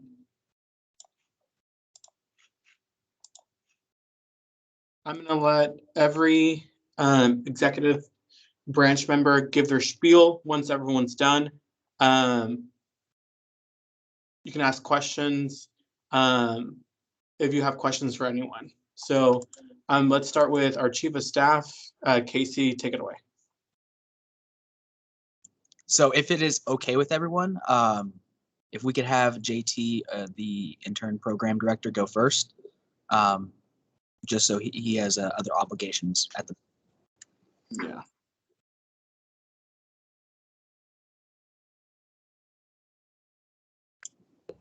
Mr. Speaker. Yes, Andy, what's up? I move to change the ordering so that the intern program director gives his report first. Luke, Is second. there, okay, no one opposes, unanimous consent, go. Go, JT. Okay, cool. How's it going, Senate? I hope everybody's doing well. So since being appointed, I have been at work with the intern program, getting everything set up. I started working on the mentor application process and selection process.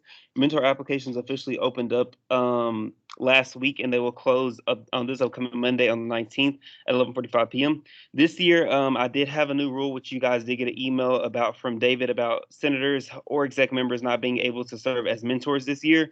We're doing this just because last year a clarification referendum was passed that said that you cannot be a member in your position of another branch to another branch. And because the intern program is under the executive branch, the mentors are considered within the executive branch. Now, given that I am not taking away from exec shadowing for exec members or legislative assistants, which this year I'm trying to find a new way where interns can support our senators. So I'm open if any senator wants to meet and have a conversation about that. We can talk about how interns can work with you this year.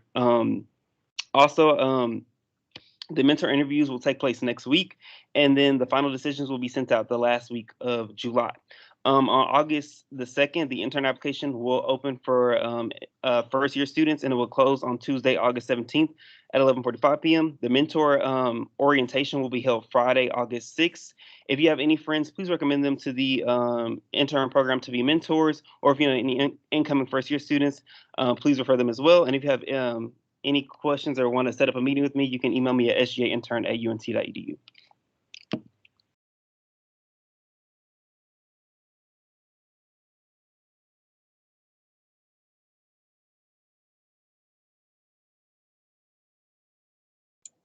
All right. So I guess I'll go started on my executive report. Mr. Speaker, I believe there's some questions.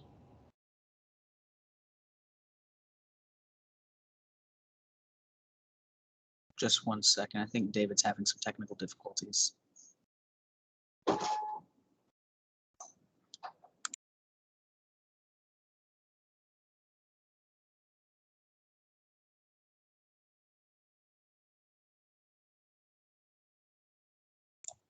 Sorry, I had to step away.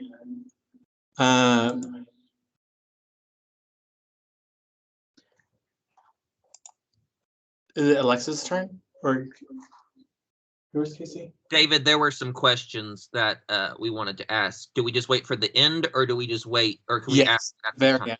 This should be the very end. Okay. I don't know if I was clear earlier, but I want everyone to knock out the reports. If you have questions for anyone, you can just ask them. So if I believe JT was done. Ask David, ask them at the end, or ask them when they get done with their report? At the end of all of them. Okay. Yes. Mr. Speaker? Yes. I believe if we have questions for JT and he needs to leave, it might be prudent to ask the questions before the rest of the reports. I could make a motion to temporarily suspend the rules if necessary. I mean, we can do it for just JT, but for everyone else, I would like it to everyone get knocked out. the reports, then we can ask questions. So we can allow questions for JT. We have questions. So yes, go ahead. So who has the first question? It seems like Grant. I'll keep it real brief. So JT, if we want to reach out to you about the intern, just shoot you the email at the intern director email. Yes, Okay, if you would like to set up a meeting to talk about future, how you can participate with the interns for next year as we look for new creative ways, then yes, just send me an email and we can talk. Okay, thank you. Mm-hmm. All right. Andy, go ahead. Mr. Director, so I guess I'm not understanding if we have a mentor who's new to the SGA and they're going to mentor an intern who's also new to the SGA, what are the interns being taught? Great question. So let me clarify something. As far as the mentors, they have to be within a junior to senior credit hour status. And secondly, we don't require the mentors to have any previous SGA experience, but I will be taking in consideration their experience on campus. This year, one of the main things that the intern program is focusing on is connecting interns to not only just SGA, but external opportunities outside of SGA, because the goal should be to be able to advocate for as many students as possible. So I want to be able to do this year by, yes, we are teaching the fundamentals of SGA and how to stay within SGA and grow within SGA, but also encouraging them to go out to those outside organizations and resources to grow themselves and their student leadership journey. And hopefully that'll draw them back to SGA if they decide to go to another organization or do anything like that. And hopefully that can also rally them to stay within SGA and encourage others to come as well. So I want to be clear on that of what we're looking for as far as the mentors. Thank you, Director. That was exactly the answer I was looking for. No problem.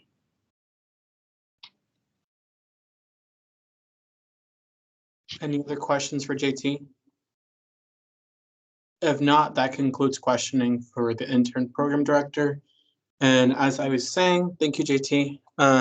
So for everyone else in the executive branch that's going to give a report today, let's make sure that we ask our questions at the end when everyone's done. So we can speed up the process since I know we're limited on time. So Casey, go ahead. Hello, everyone. It's good to see everyone again. It's Casey. So it's been a very packed month. I actually started working officially on the clock on the 16th of last month.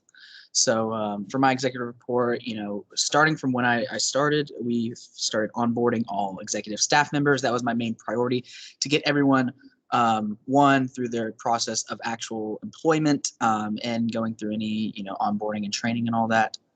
I actually did my first purchase with $9 for the plaque engravings, which included the Speaker of the Senate and getting Young Ogbu and Michael Lukey's names engraved on the presidential plaque and the Speaker of the Senator of the Session plaque. So that was that first purchase, as well as I've been focusing on scheduling and maintaining Devin and calendars through a ton of introductory meetings.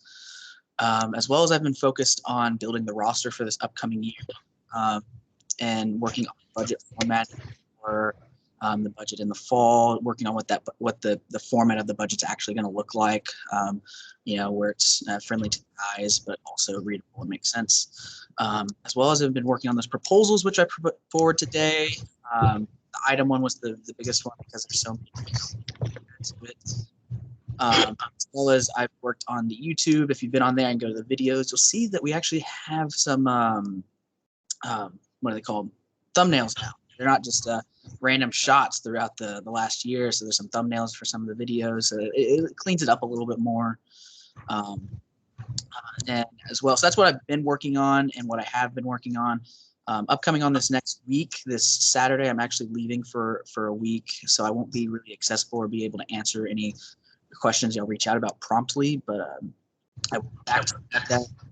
So focusing on the remaining of this week, I'll be preparing retreat items, getting some quotes for stuff and seeing what that is going to look like, as well as possibly putting in a name tag order before I leave, and then hopefully looking at what the item order will look like as well before I leave. And then after I get back, I'll be jumping back onto the planning, follow up on item purchases, as well as focusing on first flight week programming and what that's going to look like for SGA, and budget finalization for format, and possibly real numbers in there. So That's my executive report. All right. Casey, are you doing Alexa's report too? No, I believe Alexis is here. All right, Alexis, go ahead. Can you guys hear me? Can you hear me? Hello? Yes. Okay. Cool. Hi, I'm Alexis. So I am the director of diversity and inclusion. So pretty much at my start, I would hit the ground running. I got the ambassador application up for SGA. So if anyone is interested or you know anybody that is interested, please feel free to let them apply and give the link out to apply. It's on our link tree and in the bio of all our socials. But I also have talked to a bunch of let me rephrase that. I have joined Devin in a bunch of introductory meetings as well. We've gone to a couple different departments. It's been really cool to get a feel for the position. So we've done that. And then as well as I am closing my ambassador program applications August 2nd at midnight. So once that is done, we will have our interviews, and I'm hoping to receive about 10 ambassadors total to help with SGA exec things such as tabling and etc. I am now currently a part of the Multicultural Center. I believe it's the Multicultural Center Student Committee. I was just appointed to that today by Mr. President Devin Skinner. And so I've been appointed to that and the Diversity and Inclusion Committee for Advocacy Committee from President Neal of the university as well. So that's my report. Thank you, Alexis. Zoe, if you're on the call, go ahead and give your report. Okay, yes. This part might be a little bit redundant. Of course, I'm working with Alexis on the ambassador applications. As she said, they opened this week and they'll be closing August 2nd. Something that was asked on Instagram was if you have to reapply if you're already in it, and it's yes. I've also been working on setting up one-on-one meetings with the president and vice president of multicultural organizations on campus. Looking at the agenda for fall, and I was appointed to the UNT Scholarship Committee by President Skinner, and I am currently working with him as well on setting up a meeting with the UNT Police Department.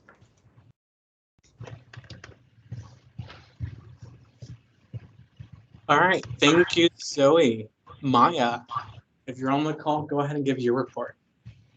Yeah, so far I've just been working with,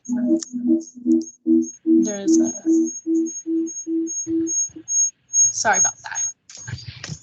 I've just been working with staff on scheduling events and the fall semester is going to look like. We've been focusing on some town halls and specifically our residence town halls, which is like bringing the meeting to the students. And then overall, we've been kind of just drafting a budget with what the fall schedule looks like. So that's my executive report. Thank you, Maya. Bella, if you're on the call, go ahead and give your report. Hi, everyone. Thank you for approving the 3 bills today. That means a lot to me. I've worked a lot on those since I started. Basically, going into it, I've done a lot about updating Eagles Nest and RALP. In my opinion, these 2 programs have been not managed well the past 2 years. And so basically, we rewrote the Eagles Nest policy. Eagles Nest committee applications are now available on OrgSync. If you're interested in serving this committee, applications will close July 23rd. And Eagles Nest website is going to be undergoing updates this week. Basically, since this policy is now approved, we need to put the new policy on the Eagles Nest section of the website. We are also kind of redoing everything. It has like guidelines from 2018 still up. So it's really dated. We are redoing the Eagles Nest section of the website. Eagles Nest funding applications will be up this by the end of the week, and that's for orgs to apply for Eagles Nest funding. And Eagles Nest guidelines have been updated by me as well. This is basically just kind of a different document from the policies that It doesn't have to be approved by Senator or anything. It's changed by the director, and it's kind of just a step-by-step process for organizations to use to kind of simplify it in a way. For the route grant, also the policy has been changed now. That will be uploaded to the website, and the route section of the website is also going to be updated with current information. Route committee applications are also out. The deadline is July 23rd at 5 p.m. The route travel grant guidelines are being updated currently. And yeah, as you know, that we approved the bylaw bill as well. I'm working on the resource meeting dates and times. Currently, I think they'll be weekly on Tuesdays at 2 p.m. If an org can't meet that, make that timeline, then they can reach out to me and we can set up a separate one. The resource meeting PowerPoint has been redone. I've separated them into 2 PowerPoints now. Used to, if you wanted to apply for Eagles Nest or RALP, you have to attend a resource meeting, and for some reason they had the PowerPoint in one. So I've now made them 2 PowerPoints, one for Eagles Nest, one for RALP. And I had a call with Student Financial Services. As you know, RALP is a reimbursement program, so the whole reason a lot of these students are applying is so they can get funding to go to a conference. And in short, a lot of them have to take out a short-term loan from Student Financial Services, which sounds really scary. So I kind of met with them to talk about what this entails if a student does have to take out this loan. It's not really a loan. They just call it that. And so I'm kind of working on that and figuring out how we can make that less scary for students that do have to go to that option. And yeah, that's pretty much it. Thank you, Bella. And I believe Devin's going to do Gabby's report. Yeah, can you hear me? Yes. Okay, good. Hi y'all. So Gabby has been in a little bit of a weird situation. Gabby's authorized me to talk a little bit about this at my discretion, and so I'll try to keep it brief. Gabby is, as you know, was appointed to be the communications director for the SBA. Simultaneously, they have been given an amazing opportunity to serve as an RA, and they are going to attempt to do both SGA and RA work.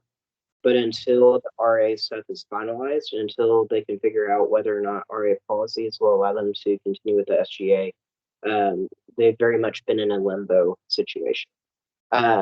So that's part of the reason why I'm giving the report. We've been doing a lot of the communication stuff on our end so that Gabby can focus on the RA situation so that we're not pursuing.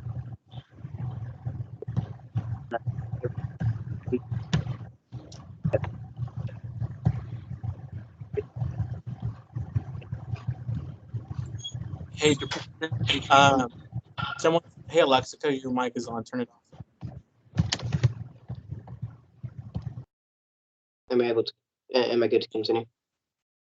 Go ahead, since we couldn't hear you.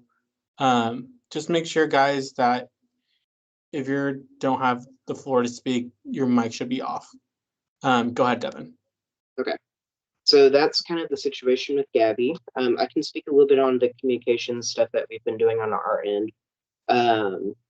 We did get our Twitter account verified. We have submitted a verification request for our Instagram account.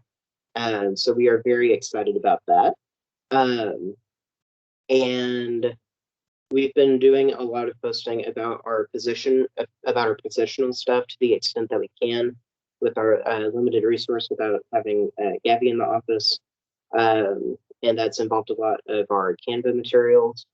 We've been doing a lot of assessing on our promotional materials in terms of how much of it has rolled over from the previous years and how much we should utilize next year, what that means for our communications costs. And so we're in the process of inventorying that right now.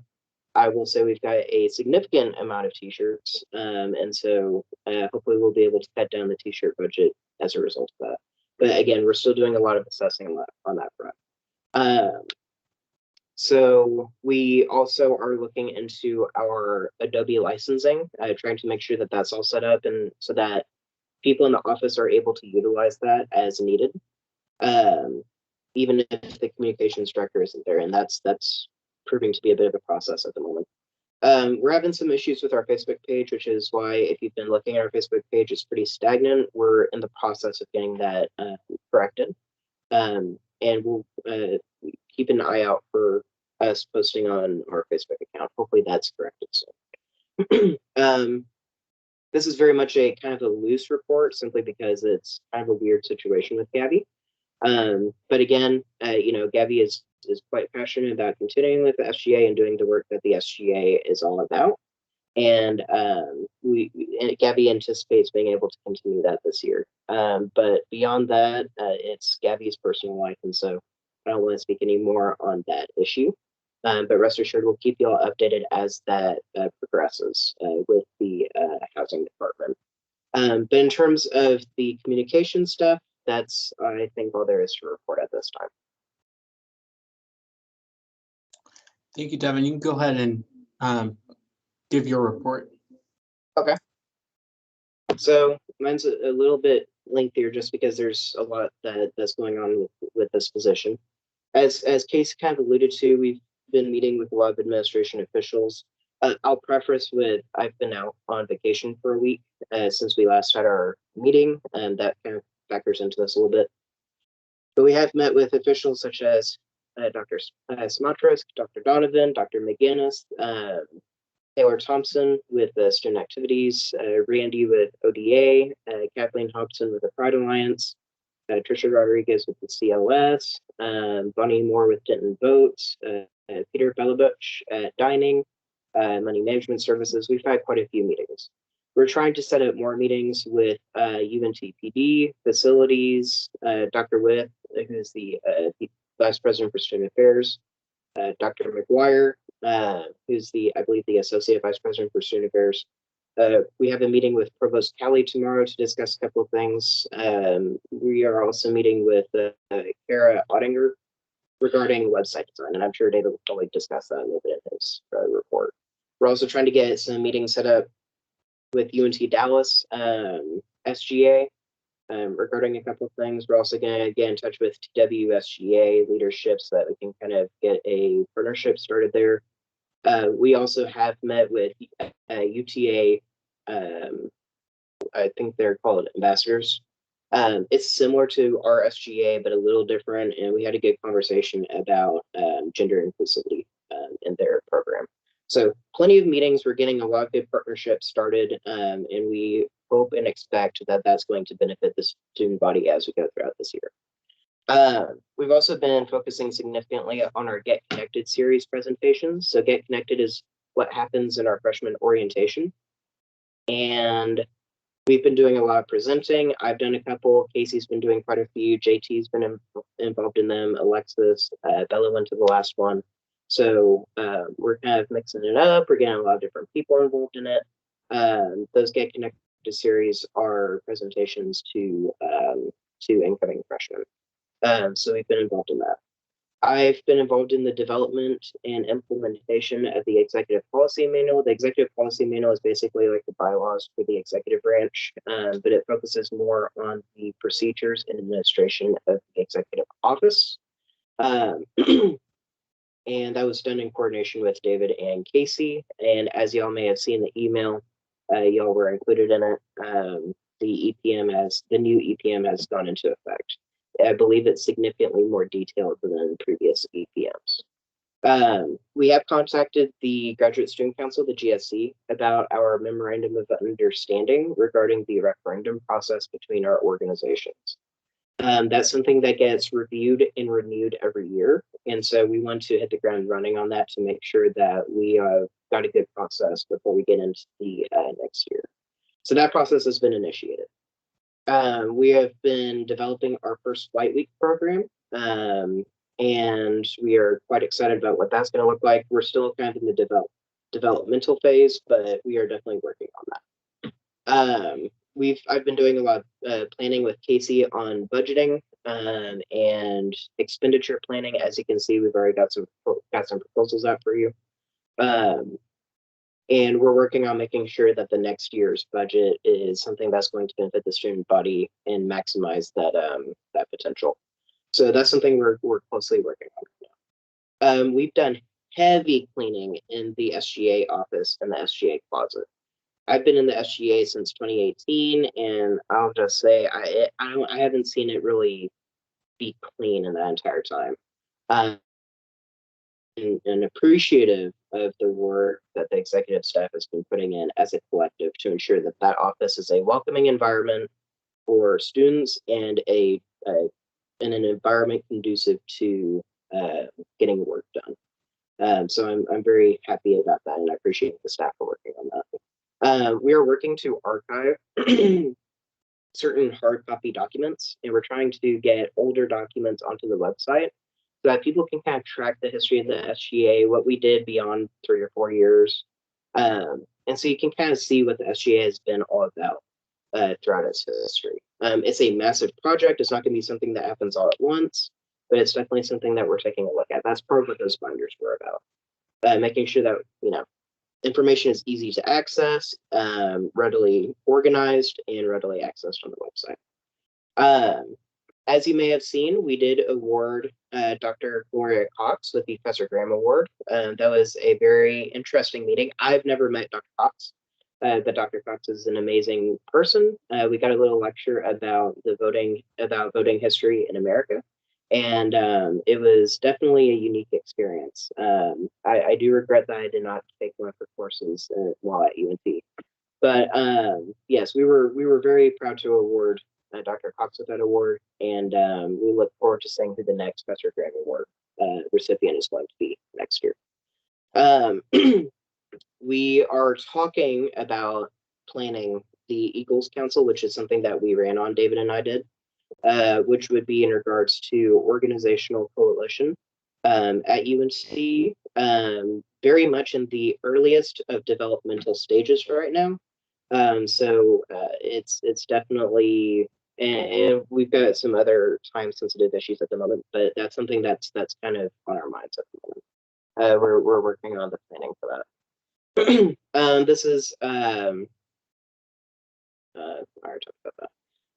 So and you may have received emails about this. We've been working on updating WorkSync, which most of it is pretty much updated. I think at this point, all we're going to need is members to join the SGA who have not already and who have been accepted into the SGA through any of the means which are outlined in the governing documents. And then as they join, we're going to update their title with whatever they came into the SGA as. So active members will be the members in the WorkSync profile. This will ensure better communication. It'll ensure that people who look at the WorkSync profile see a professional page, and it's going to be just much more user-friendly once we're done with it. So if you have not already joined WorkSync, please do. We want to make sure that that's as up to date as possible. We want to be much more intentional with that this year. We've also, as Casey mentioned, he was the point person on updating our YouTube page. We've also been updating our Twitter and Instagram pages slightly here and there, in addition to the verifications. And so we're trying to make that look more modern, more standardized. And by modern, I also mean I believe the seal may have changed a little bit in certain platforms. So we're definitely working on that. We have been doing a lot of retreat planning. That's been a primary focus for us at the moment because we're trying to get it done before the fiscal year ends. And so we're heavy into the planning on that right now. Retreat planning is going to involve a lot of training in regards to Robert's Rules of Order, in regards to office procedure for the executive staff. It's a great opportunity for interns to be able to interact with each other and with the members of the SGA to kind of develop those relationships. Some of the best SGA mentors I've ever had were people that I met at retreat and at Senate, but especially at retreat. So retreat is a significant part of the training process in SGA, and it's going to benefit the organization and consequently the student body. So we're working on that right now. We are starting to plan meetings regarding the DCTA Go Zone proposal. I believe the Go Zone program is going to be voted on next week. by the DCTA board. I think I'm going to have someone in my place speaking on my behalf. And so that's going to be happening. We're looking to significantly update our website. As I think Casey mentioned, it's I think it's Casey. The update, the website is quite outdated, and so David specifically has been working on getting that fixed. Finally, we're working on the beginning phases of the State of the Student Body event at the beginning of the fall semester. Normally, that's just something that happens once a year, despite the fact that the Constitution says that has to happen each semester. And so for the first time in a while, we're going to be doing a State of the Student Body in the fall and in the spring. So keep an eye out for more information on that, but at this point, it's very much in the developmental stages of what that event is going to look like. As you'll see, as we go throughout the next year, the president, vice president, and chief of staff reports are quite heavy. There's a lot of information there. I do want to make sure that y'all are as up to date on what the SGA is doing as possible. As always, if you need to contact me with any questions, comments, or concerns outside of asking questions in this meeting, you can contact me at sgapresident@unt.edu. Thank you. All right, Senate, and now it's my time to give my executive report. Gonna be very brief and straight to the point. Overall, I know I've been gone for 2 weeks, but what I've been currently working on is contacting college deans and overall having those introductory meetings with them. It's looking to seem like these meetings will take place in August just due to availability issues for deans, and overall I'm really excited since there's a lot of our college deans are eager to work with us, so really love that. Also, I got trained to edit the website, so overall 2 executive branch members get the opportunity to do that. So me and the communications director have access to the website, and I've been doing a lot of editing. So overall, the executive policy manual is on there. And let me share my screen. Also, SGA update. So we have our own page, and there's going to be information there. After this meeting, of course, once we get everything wrapped up, our approved minutes will be on there, and of course, this recording will be here as well. And of course, once legislation gets approved by Devin, it will be on the website. But overall, just a lot of house cleaning, as well as for y'all to see our pages. I am not fully trained, so there are some things that I'm still getting the wraps of, but overall, like pictures and stuff. And under the announcement page, you're gonna see something that on OrgSync that everyone needs to fill out, because I need to get permission for y'all to put your information out there. So we'll talk about that later. What else?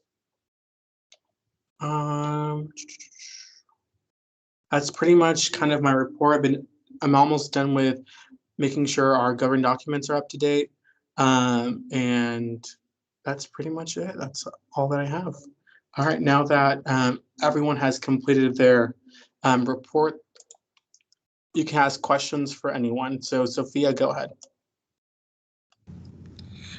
So I would think that my question is directed towards Maya Stevens. I wanted to ask about Mean Green Fling. A, find out if it's even happening. B, what prospective information we have about it. Are we going to be tabling? And how can senators who would like to, including myself, be involved in that process? Yes, so okay. Sorry, the feedback.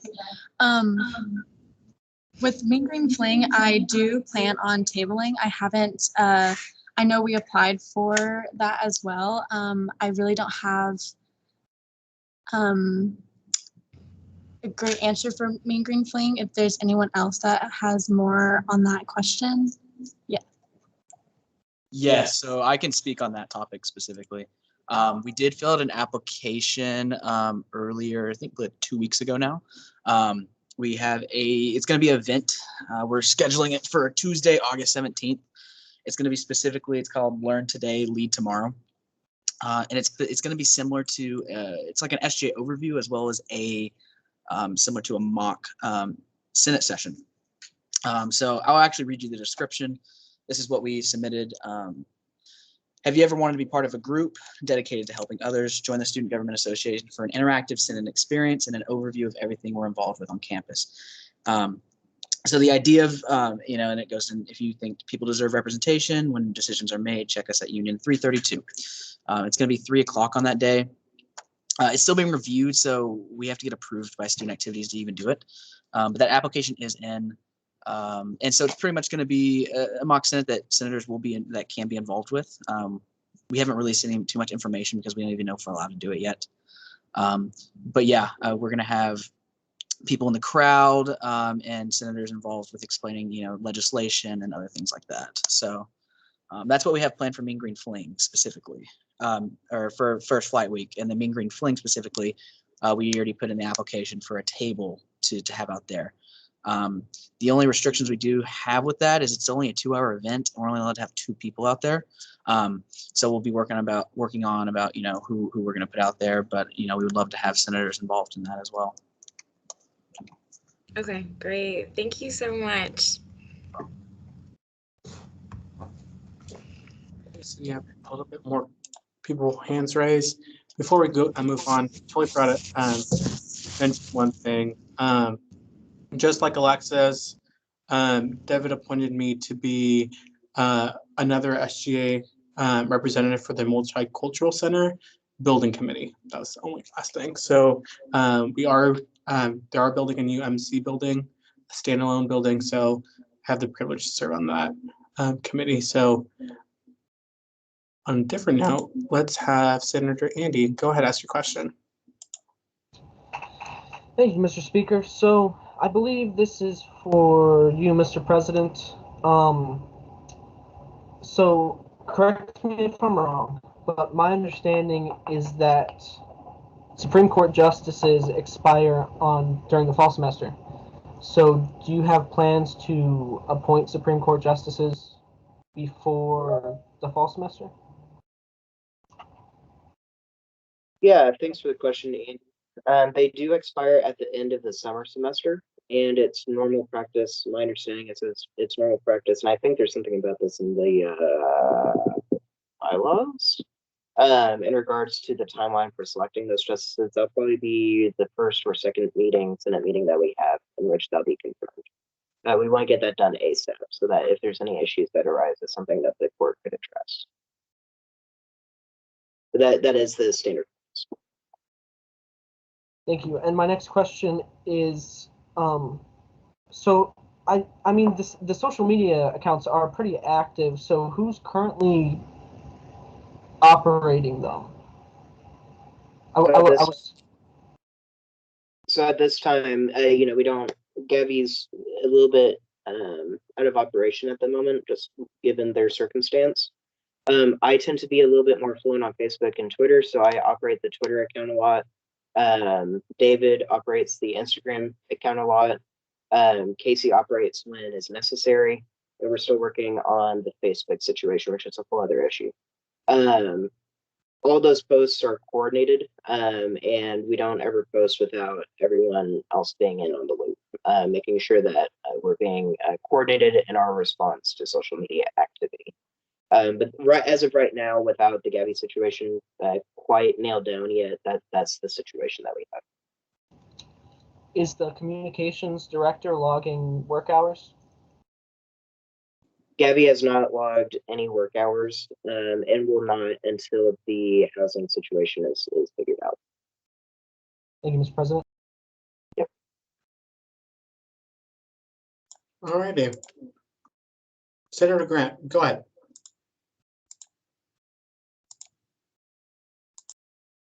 I'll just keep this very brief real quick. So I think this could be for Devin or David.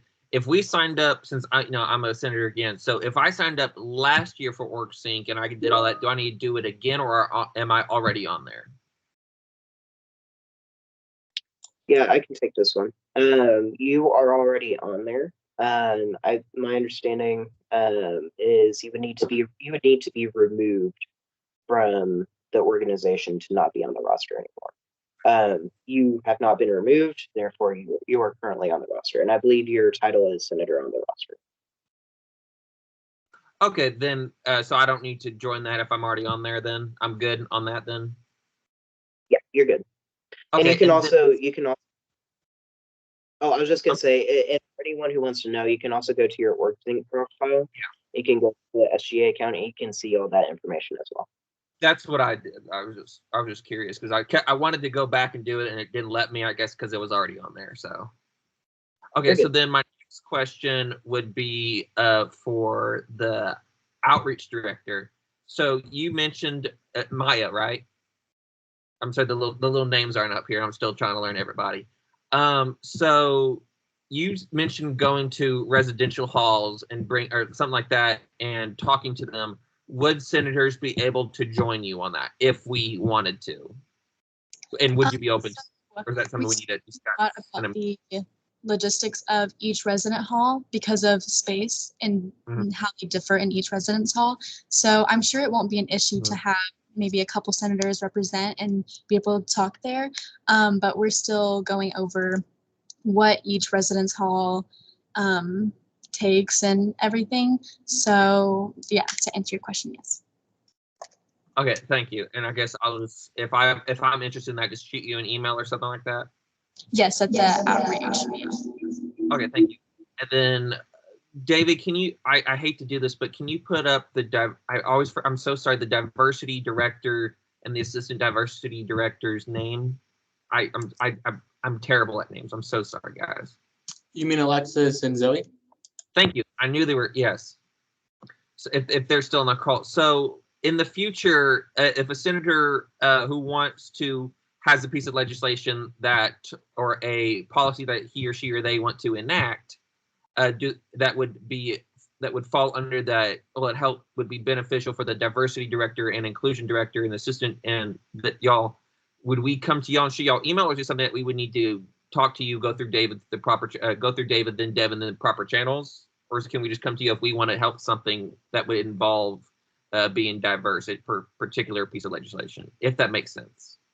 So I don't mean to be that person, but I'm kind of confused as to what you're asking. No, I was confused on what I'm saying. Clarify for you. So he's asking if he wants to partner with you with legislation, can he go to you for that?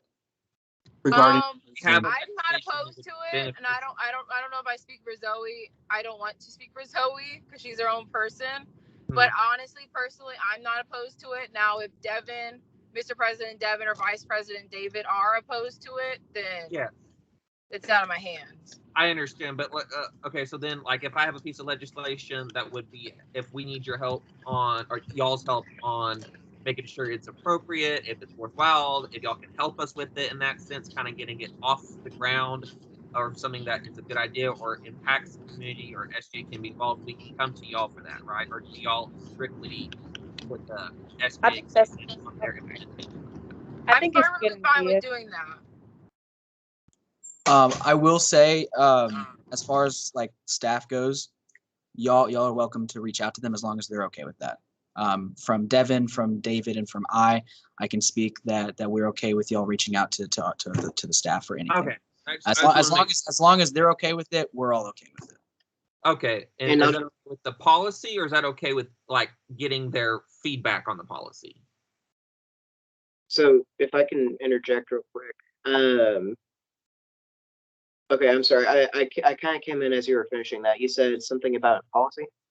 Okay, for example, let's say we have something like would a piece of legislation or policy that we would like to implement and go through the proper channels.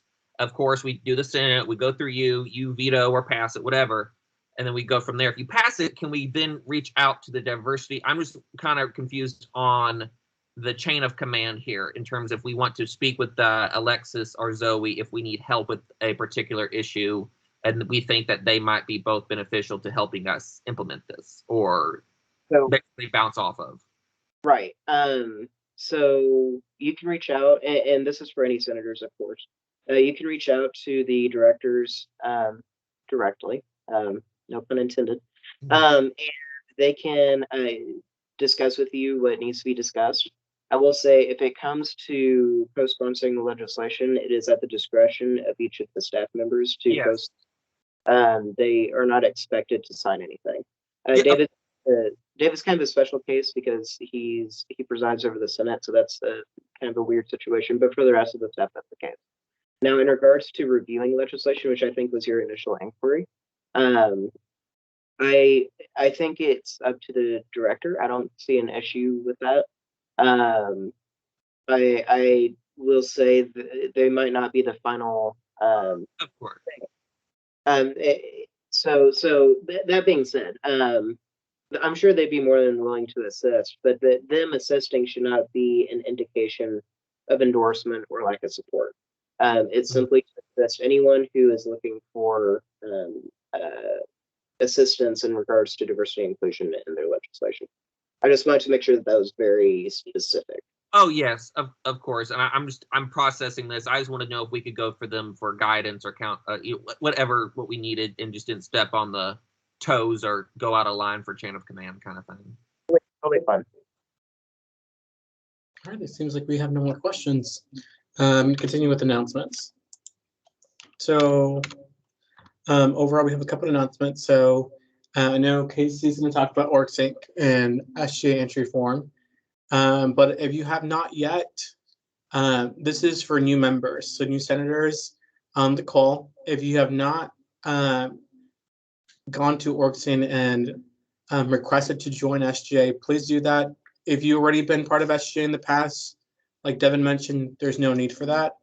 And also, one last thing, I know since JT's not here, but he wanted me to share that if you know anyone that will be a good fit to be a mentor, application does close Monday. So this upcoming Monday, July 19th, 11:45. And of course, if you have any questions or need to reach him, you can always go to sgaintern@unt.edu. So I'm going to let Casey talk about the entry form. Yes, I'll make this quick. I know everyone wants to get out of here. So yes, we have the SGA entry form. If you're a returning senator or returning to SGA in the fall, please fill out the form on OrgSync. And since we're also talking about OrgSync, please join OrgSync if you're not already. I will send out an email with the link to the form, so please take a look out for that. And I appreciate everyone. All right. Does anyone else have announcements? I've got one, if that's all right. Good. I just wanted to express appreciation for our senators who are leaving. You joined the summer Senate after your term expired, and some of you were not coming back. And I just wanted to express appreciation for the extra work that you were putting in here, and for the work that you have put in for the SGA. And as for the new senators that are coming in and the returning senators, I do look forward to working with each of you to ensure that the student body has the best experience possible at UNT. So thank you so much, all of you, for your assistance this summer semester. We might have one or two issues, loose ends that may need to get tied up. We'll take a look at the logistics for that. But you're excellent senators, and I look forward to working with some of y'all next year. Yeah, overall, so I know we're listening to a couple of y'all. It's been an amazing time working with everyone, and I'm super excited for the fall. Since there's no more business to consider, like I mentioned before, this will be our last meeting unless there's a special session called. So everyone, thank you for serving on Summer Senate. So I adjourn this meeting at 5:45 p.m. Thank you, everyone.